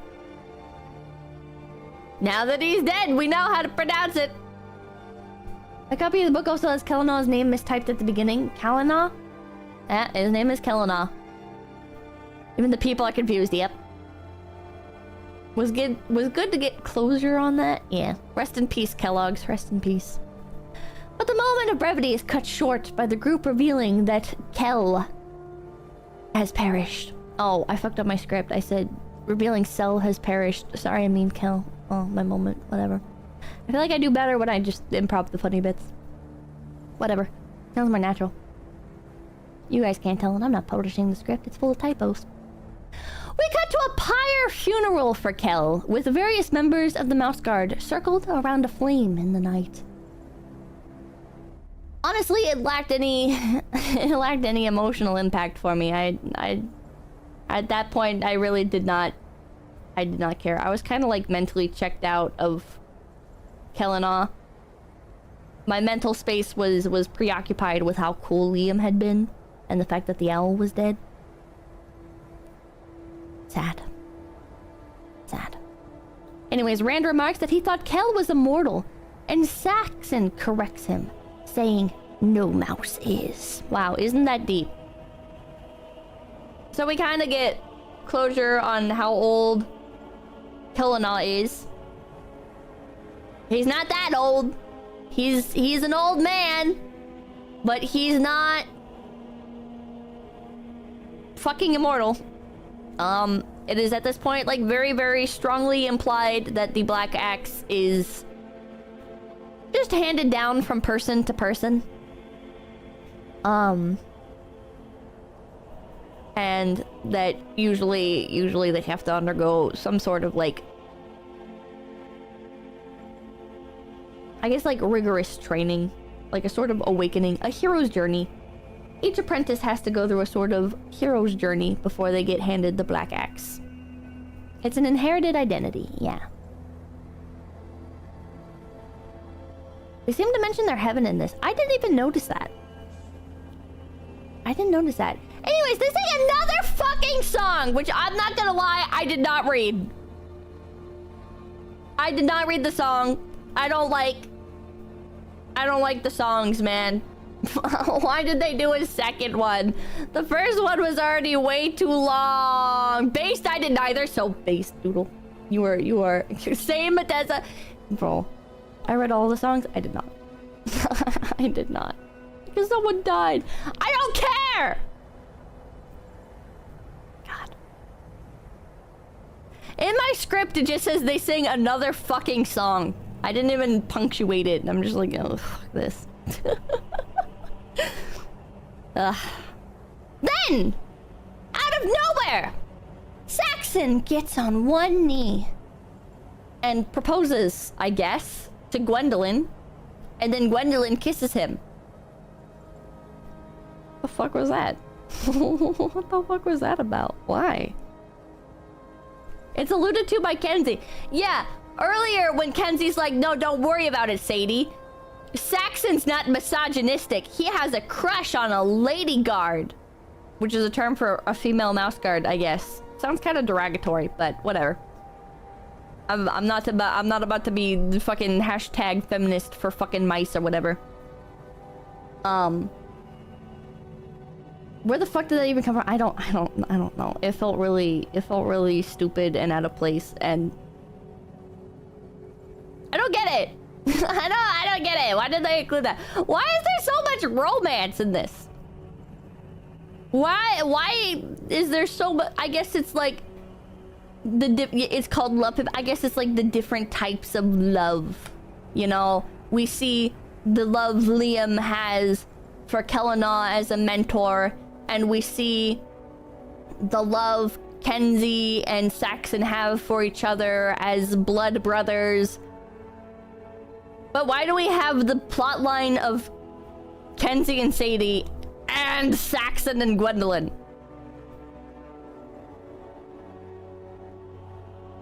Yeah, there's nothing more romantic. No, there's no more romantic ambiance than a burning corpse. Yeah. They're siblings? Kenzie and Saxon aren't actually siblings, I don't think. He escaped Darkheather twice, so he took a shot? Yeah. It felt really out of place. Imagine the smell, I know. It felt really out of place. I get that emotions are high, but why would you propose at a fucking funeral? This is literally the plot of Beetlejuice 2. Not that that, like, affects the quality of the story or anything, but it's just funny to me that I like, just recently saw Beetlejuice 2 with Mamakin and Papakin. And one of the spoilers at the like driving force for the plot at the beginning, the catalyst for the plot to move, is one of the characters proposing to another character at a funeral.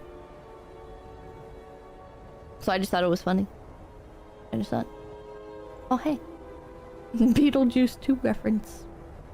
Not really, because this came out long before, but whatever. Anyways, we got to a flashback from Liam where he's talking to 𝐭 in his final moments, and 𝐭 reveals that he's been fighting for the greater good, which we already do, but I guess it does make for a touching little end monologue thing.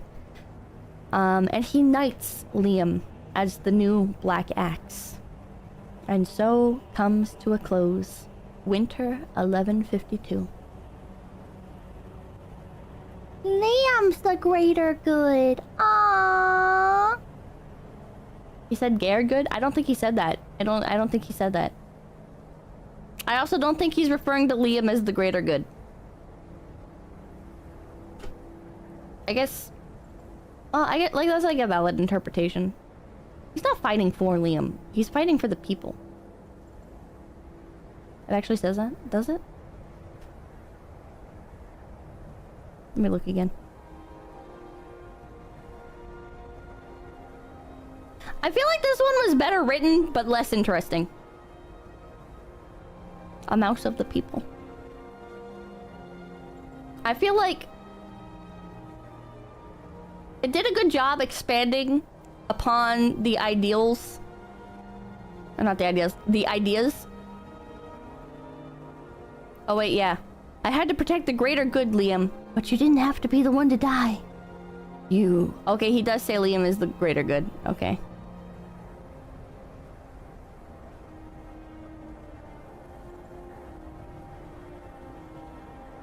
Whatever. Elle was beautiful and menacing. We're writing fan fiction or what? Hell no, we're not writing fucking fan fiction. Maybe his full name was Greater Good Liam. The mice need a champion.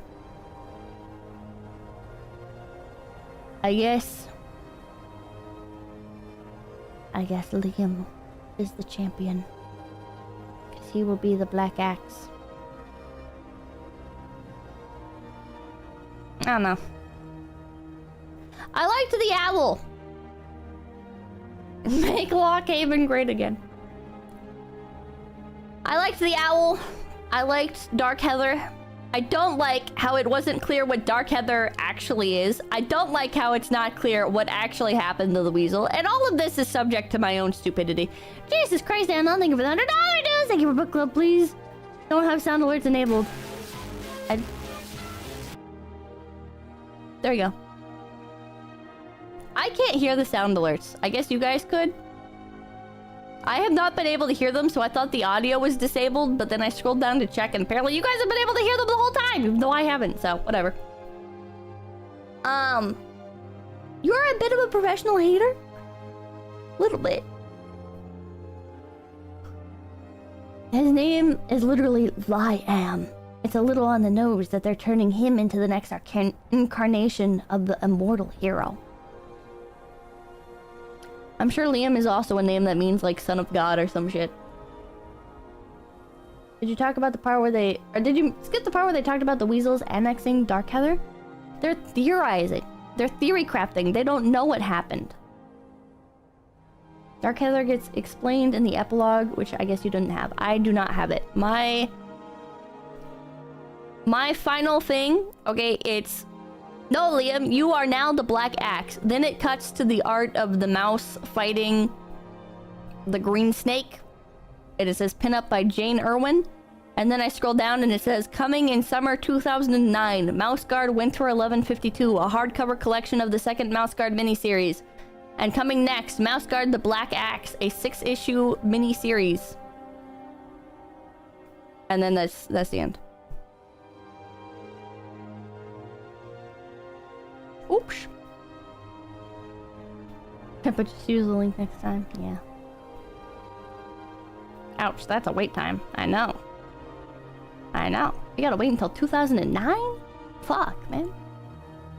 Darkheather page posted in mod chat. Oh, let me go take a look-sees. Let me go take a look.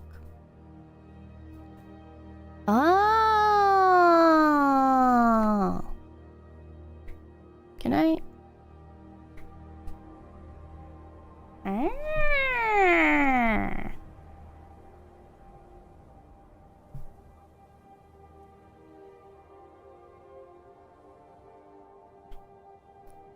Darkheather, this abandoned maze of interlocking tunnels stands as a horrible monument of cruelty and greed for the mice of the territories. Much of Darkheather was not excavated by weasels themselves, but were conquered or abandoned burrows and homes of animals long gone. The weasels decorated their new tunnels with tile work and the pelts of their slain foes.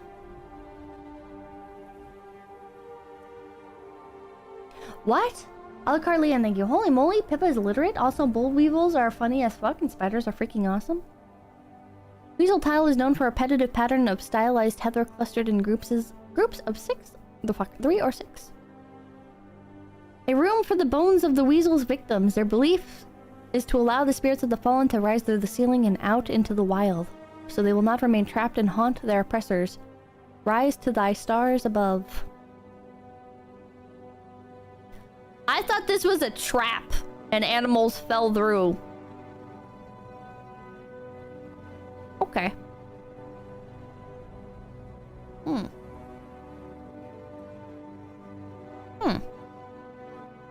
Oh, and then there's a page on Sprucetuck.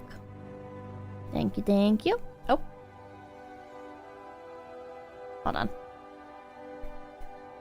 𝐒𝐿 𝐸𝐿, thank you. Bull weevils are funny. I think you might be biased. Sprucetuck, a village in the southwest of the Mouse Territories, located inside a tall and old spruce tree. The hollow trunk provides stories of living quarters, apothecaries, breweries, and libraries. Long known as being the elegant home of the mouse science, the village also has laborers who harvest sap, tend fire, and haul wood, water, and supplies. Hot stones. In cold seasons, Sprucetuck has a single fire burning in its underground level. Stones are placed in the flame and then carried up to the mouse dens to radiate heat. This ensures there is minimal open flame in Sprucetuck. Lifts. The central hollow shaft of Sprucetuck is a bustling network of counterweight-driven lifts. Floors, ropes, and weights are all given numbers to help the operators use the correct combination for mice to get to their proper destination. Science and medicine. Mice of Sprucetuck pursue science of medicine, harvest pest control, and metallurgy. The sap from the spruce is the key ingredient in the Sprucetuck's own spruce brew elixir. Glaziers. Glass is one of the marvels of Sprucetuck's science. They perfected the recipe for larger and more durable glass. In addition to the glass itself, the village is also known for its mathematically based geometric window designs.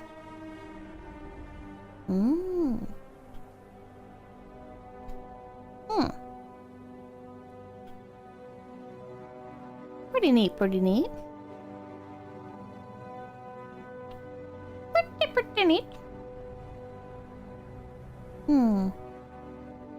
I still don't entirely understand Darkheather.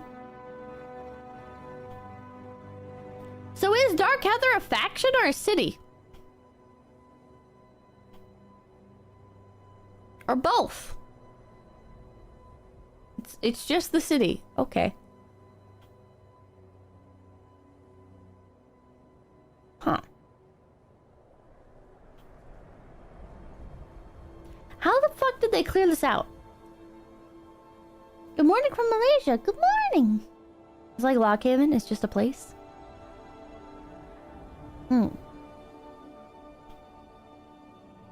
I guess it's just kind of like long catacombs. They don't really have like a lot of rooms. Like they had like the banquet hall. I wonder if they had other stuff. It's only a portion of the runes, so with time, I guess. We'll probably learn that in a flashback. Hall by hall. Unclear. Intentionally ambiguous to refer to past wars, events, peoples. Classic world building. Good. Well. Oh, and there's epilogue pages! I didn't see these either. What the fuck? What the fuck? Winter 1152. The summit was held 3 days before solstice. Mouse leaders from across the territories arrived by hair. The discord of independent cities played out in full chorus. Oh, I hate reading Gwendolyn's obnoxious script font thing. Chat, give me the tilde. I'll cardly on, thank you. House by house. Oh my god.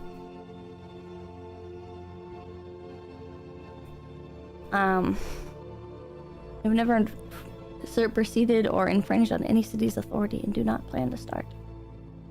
Yeah, that sucks. Yeah, I don't. Oh my god, there's like a lot of it too. Yeah, I didn't see any of this. It ends with Liam heading out to go be a hero. Fuck!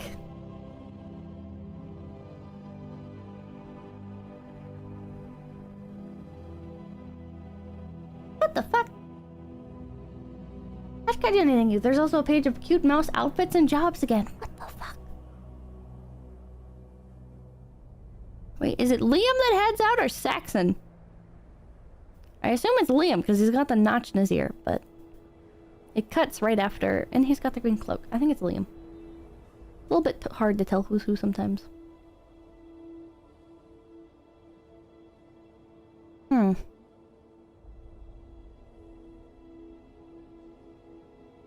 And then there's like the common mouse trades page. Okay, that's interesting. It is Liam, yeah. Would bully author to complete story if it made Pippa happy. Do not bully the author into doing anything.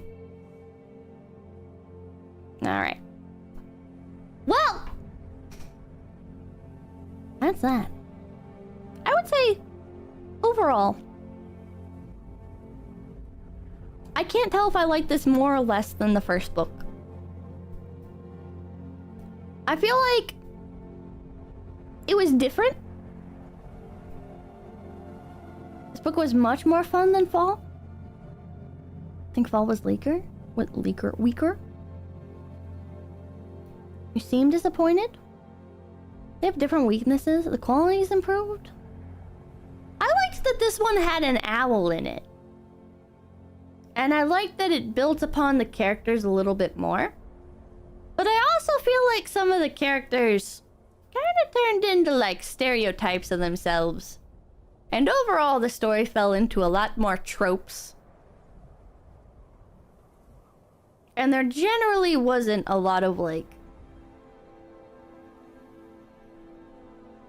I don't think the owl fight was as compelling as the Civil War, or as the coup d'etat from the first book.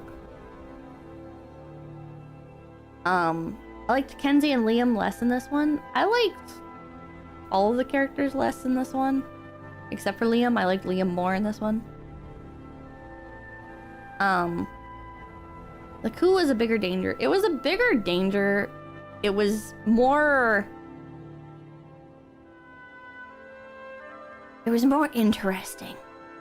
The flow was better. I think the flow was a bit better in the last one because there wasn't as much going on. This one has a lot going on.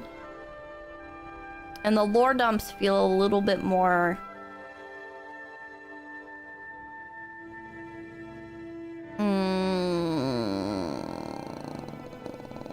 pointless. Like the character names and the other cities and stuff like that. But I guess maybe in the epilogue it's better. Again, my copy didn't have an epilogue, so...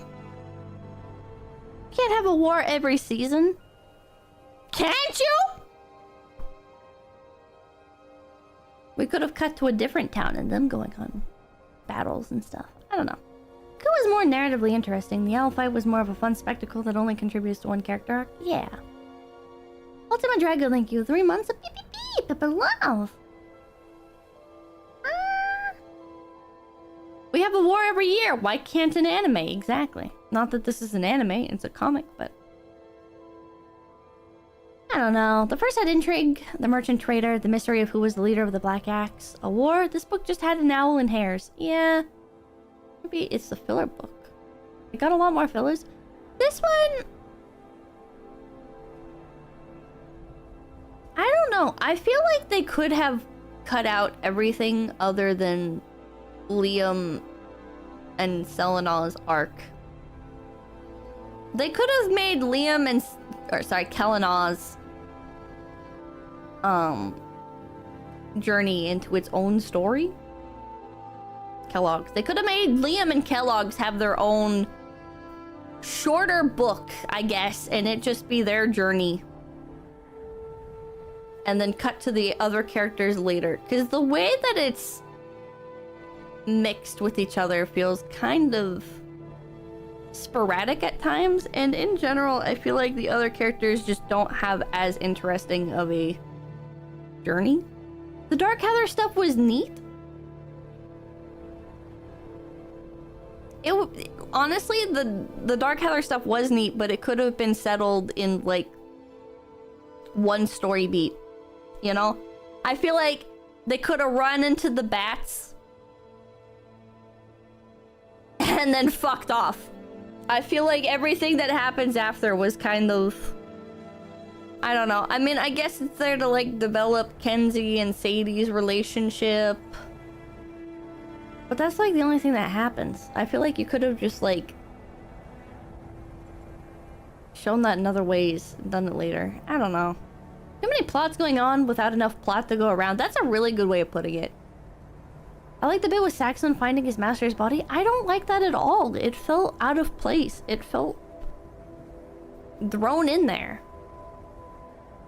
I guess it's that, like, it does that, and then Kenzie references that Saxon already has somebody in his heart because at the end, Saxon proposes to Gwendolyn, but it's like, Maybe that'll be important later, but now it just feels really fucking thrown together. It feels... He didn't propose... Well, he confessed his love. Whatever. It gives you scope for the Winter War, not effectively. I feel like the way the first book described the Winter War, with it being like almost entirely decimating the mouse population, and there being like countless weasels that they fought against and blah blah blah blah blah, is a lot more interesting as a concept rather than here's the city that the people that we fought came from. Also, I guess they fought here too. The city that the people that they fought are from.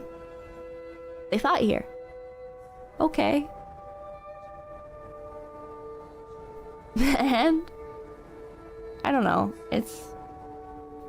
At least the Gwendolyn thing was tried to get set up. The master thing is just, oh hey, he's there. Yeah. This feels more like setup for future things than a story on its own. That's a good way of describing it, Rage in the Mist. It really does. This does not feel like a compelling story on its own. It feels like it's just set up. The people that fought here. Whoa! Does the Winter War make this a post-apocalypse story? Not really. The middle story of a trilogy? But not like a good middle story of a trilogy. By splitting the team in two, he tried to cover a lot of ground, but was unable to delve deep into each story. I feel like there's too much just standing around talking. I feel like this is something that the first book kind of suffered from as well, but the characters that they used for it were so forgettable that you barely even remember that it happened. But something with Peterson's works in general, it seems like, is he really enjoys setting characters. Also, Anon, I never thanked you properly for the $100 reduce. Thank you, thank you, thank you, thank you. Thank you, thank you, thank you, thank you. Thank you, thank you, thank you, thank you, thank you. I'm sorry. I was more focused on turning off the sound alerts. Thank you, thank you, thank you. I lost my train of thought. Peterson, he seems to enjoy having characters stand around and monologue. Maybe not monologue is the word. Just like explain things. Talk about things. I'm more of a like, I know show don't tell is such a like a overused phrase, but like there's a lot of fucking talking, dude. There's so much talking. There's so much. Now the characters are taking a break and they're gonna spend the next 2 pages just talking about stuff. Talking about their past. Talking about what they're gonna do. Talking about what's up. It really does work though. I think it's annoying and a waste of time. I feel like there's a brilliant world here and a lot more can be done through environmental storytelling and inference rather than here's what happened yesterday, here's what's happening now, here's what's happening in the future. Here's like, I don't know. The pacing was a lot different from the first book. Too much words for Peppa. I mean, it's a fucking comic book. He could play the strengths of the medium better. That would mean they would need to make more art though. There is already lots of art though. I like the fights particularly because it broke up the dialogue. Exactly! Cyanide Gummy, thank you. A flashback of a more peaceful time instead of talking my past was. Like, I don't know. Yeah, it's a visual medium. The fights were great. The fights were great. I don't know. I don't know. It's still good. I still really like Mouse Guard. I do prefer fall over winter. But I did still enjoy winter. I don't remember what number rating I gave fall, if I ever did. But I would give winter maybe like a number just below fall. Just below it. Visually, I'd put it above it. I think visually, winter was stunning. There were a lot of very beautiful scenes, a lot of great use of color, particularly during like the nighttime scenes. It is pretty hard to compete with the fall scene of the axe marching towards Lockhaven. I feel like that was incredible art. But this one, the use of color was a lot more, perhaps, dynamic. John, thank you. Hi, Pippa. I've watched you for over 2 years now, and it has been wonderful. Your streams and your development over the years inspires me probably more than you think. Thank you for your streams. Thank you, thank you. Thank you, thank you. That's very kind of you. The art was peak. Can't fault the art in the series. We're talking about the book still? I thought we were talking about IRL Fall and Winter. No! I love the set pieces when they face large beasts. Yeah, that's cool. I think they should put more owls in Mouse Guard. 8 out of 10, Darkheather was very cool, but the story is still very much an excuse to draw cool set pieces. That's fair. I prefer Winter for being more adventurous, but I see how you can appreciate Fall's strengths, which I also enjoyed. Mice versus Predator is Kino? It really is. Make it Owlguard. When are they releasing Owlguard? Yeah, and then they should call it Guardians of 𝐒𝐿. Owls and Mouse Guard would really be a hoot. Why not read Guardians of 𝐒𝐿 for the next book club? Because people really aren't reading a full-size book. People really are not. Owls are harder to draw. True.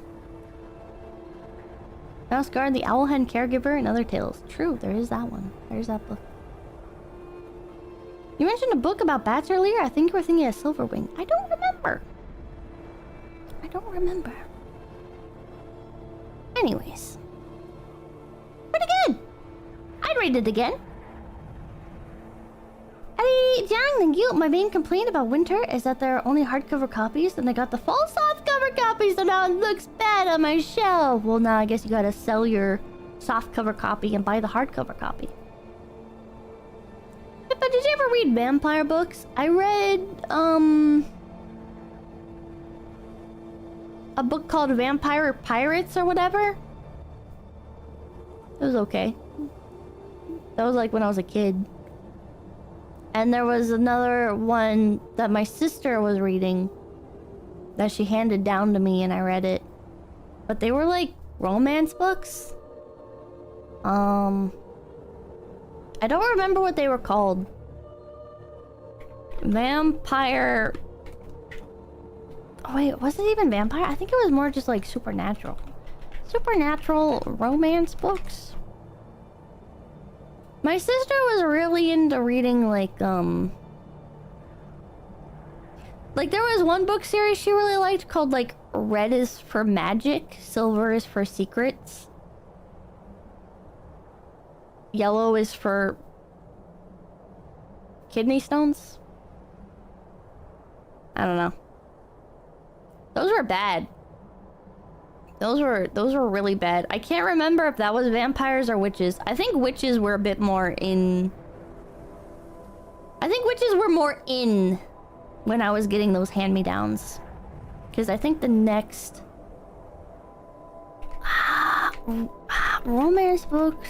Was it Bewitched? I don't remember. They had like grayscale covers of girls with like an accent color that was really vibrant, and like one was green, one was blue, one was probably red. Pre-Twilight. Red is for Remembrance. I don't remember what those books were about. I think the main character is like going to school. Yeah, Red is for Remembrance. The main character is like going to school, and then there's like witches. And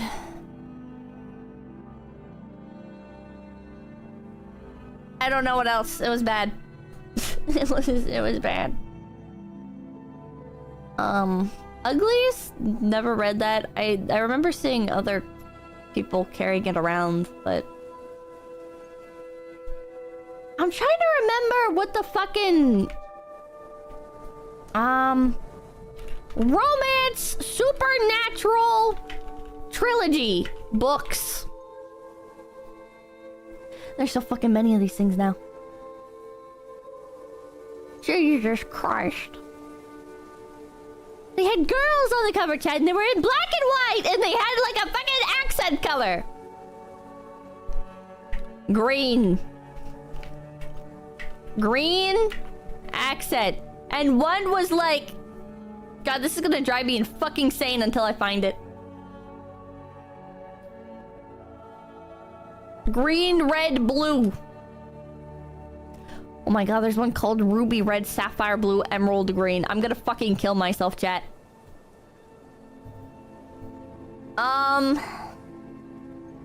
Is there a dragon on the cover? No! No! Ugh. What the fuck were they called?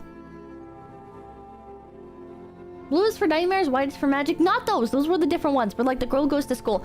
The other ones, they were like these massive fucking books. They were like huge. They were stupidly large books. Like big books. And like I think like the first one is like a werewolf or something. She like gets into like a car accident, or she's like in a car and she can like read people's minds or something, or she can like communicate with her mother telepathically. I think that's what it is. She's like telepathic. And there's like this guy, and she's like, I can tell that he's an old soul. And I remember reading that, and I'm like, what the fuck does that mean?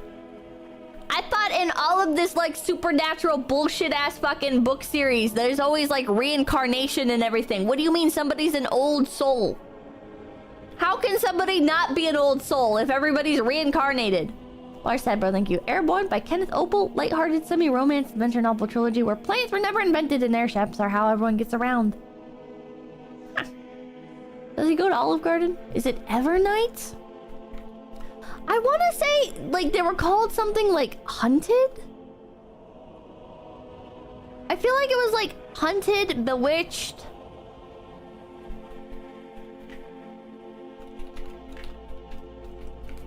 I can't fucking remember, dude. I can't remember. And if I Google Hunted romance novel, there's like 20 bajillion fucking werewolf romance books. They're all the same name! Was it Shiver?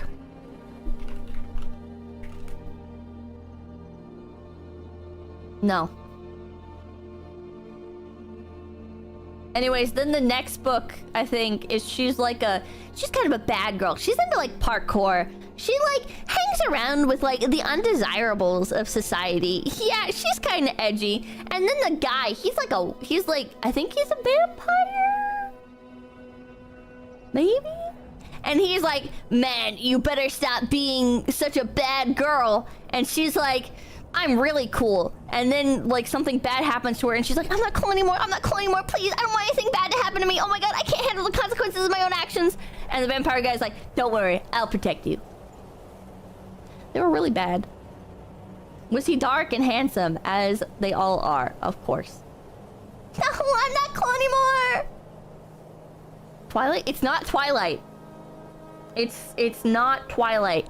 What if I type in Twilight era romance novels?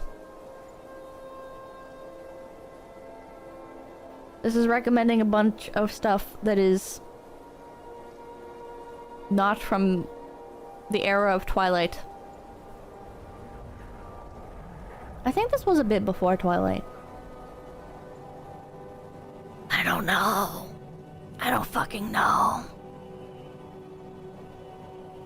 Fearless by Todra Candle. What the? Fearless by Todra Candle? No, not it. I'm telling you, black and white covers focusing on girls, and they have one accent color. It's his dark magic? What is this? Chat, this does not have the colors and stuff. It was a trilogy. I'm telling you, it was a trilogy. Try cringe YA novel Pippa read. City of Glass? I don't think there was a city. I'm pretty sure there was no city in this. Wait, this is that fucking Harry Potter fanfiction. Hardback or softback? Softback. Hunted. Novel. I don't think it's Hunted. His Dark Materials? What the fuck are these names? This is Golden Compass!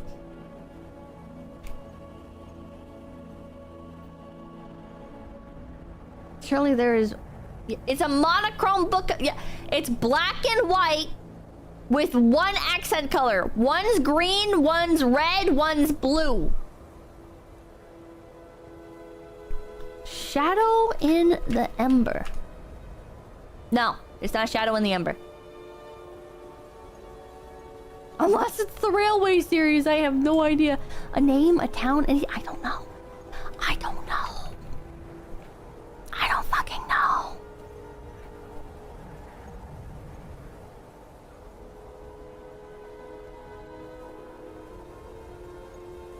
PC Kristen. Wait, this looks...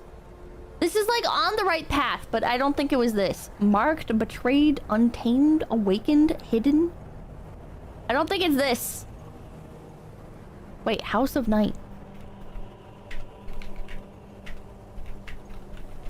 Jonathan Perry, thank you. Covers can have new art when reprinted, you know? They really gotta stop doing that. They really should not be doing that. I think it's kind of fucked up that they would do that. I think there should be one cover.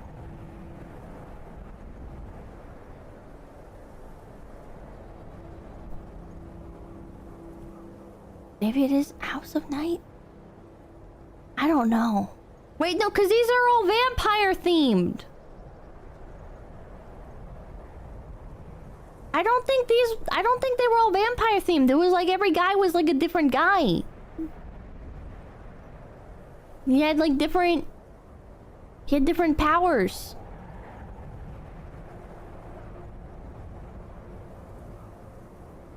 I don't know. I don't know. All the guys are different guys. The guys! The Cirque du Freak series? That shit was so cringe. Cirque du Freak was so cringe. Books only get one cover. True. And it will be the cover showing the actor from the movie adaptation. No! Lives of the Mayfair Witch. I don't think it was that. Bro, I'm looking at the synopsis for Marked. Zoe Redbird, the main protagonist of the series, she has an affinity for all 5 elements, and is the only high priestess to have ever been given that magnitude of power by the goddess Nyx. Zoe is also the youngest high priestess in vampire history. I'm gonna kill myself. Eric Knight. Stevie Ray Johnson. Neferet. Heath Luck. Aphrodite Lafont, former hag from hell. Sylvia Redbird. Aaron Bates. Shawnee Cole. These names are insane. These names are fucking crazy, chat. Hag? The next one has like the same characters again. All like these trilogies like focused on like different main characters. That like each book in the trilogy had like a different main character.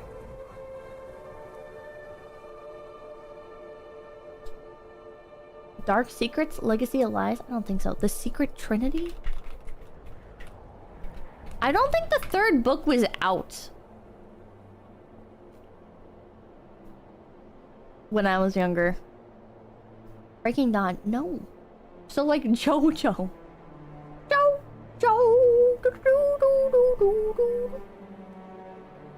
Chat, what if we end off here and I go over to Twitch and we do a little bit of karaoke? Eh? Eh? You want the Miss Supas? Hell yeah. Not in this VOD. We're going over to Twitch. People who are watching the VOD are like, shit! But on Tokyo, thank you for the 33,333 ones! Oh! People fund. Sana Niwan, thank you. Loved reading this comic as a kid. It was great to go back and reread these. Hell yeah. Rio, thank you for the $10. Hey, Pippa, you ever play Skyrim? Or will you ever play Skyrim? If so, how would you do it? I'm currently breaking the game using an exploit loop. If I was going to stream myself playing Skyrim, I'd either do Skyrim Together mod and play it with other people, or I'd play Skyrim in VR. I'm probably never gonna play Skyrim on stream. Gamer Lana, thank you. This art is top tier. Oh my god, it really is. Junior Alvarez, thank you. Good evening, miss. Hope you had a nice day today. Is this series similar to Redwall? I don't know. I never read Redwall. Lord Clips, thank you. Glask. Kennecoda, thank you for the 5 gift. Our Glad, thank you for the 5 gift. Dr. Double Short, thank you for the $5 reduce. Pippa and comics, not a much better birthday ending than that. Happy birthday, Dr. Devil Shorts. Happy birthday, Dr. Devil Shorts. Happy birthday, Dr. Devil Shorts. Happy birthday to you. And many more. Alright, we're gonna raid the 3D Chibi. The 3D Chibi concert thing? Not concert, Chibi Live.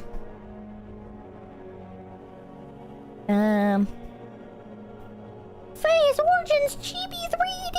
Oh my god!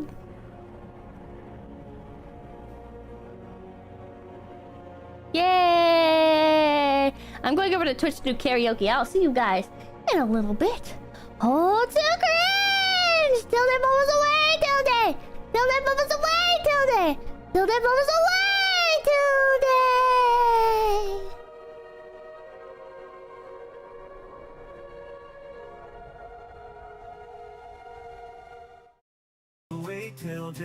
Till day bubbles away, till day bubbles away, till day. We hope you enjoyed your stay. Tuesday through Saturday, we'll see you again soon. A few hours past noon. Drinking, watching, reacting, backseating. ISP problems left waiting. What the hell is Pippa eating? Mama, spare this chatters, go ham. Miss Super Chats, when will Pip Possum come back? We hope you enjoy your stay. Your favorite streamers live. So today, she'll be offline. 𝐿𝐴𝐵𝐵, we'll see you again soon. Leave a like and bob to the outro tune. Next stream we'll argue and laugh. Next stream we'll have a blast. Stick around to see who Pippa rates. Read the chat rules and say, hey dude. We'll stream again soon. Come back again. And remember us when you hit message send. Till day fluffles away, till day fluffles away, till day fluffles away, till day.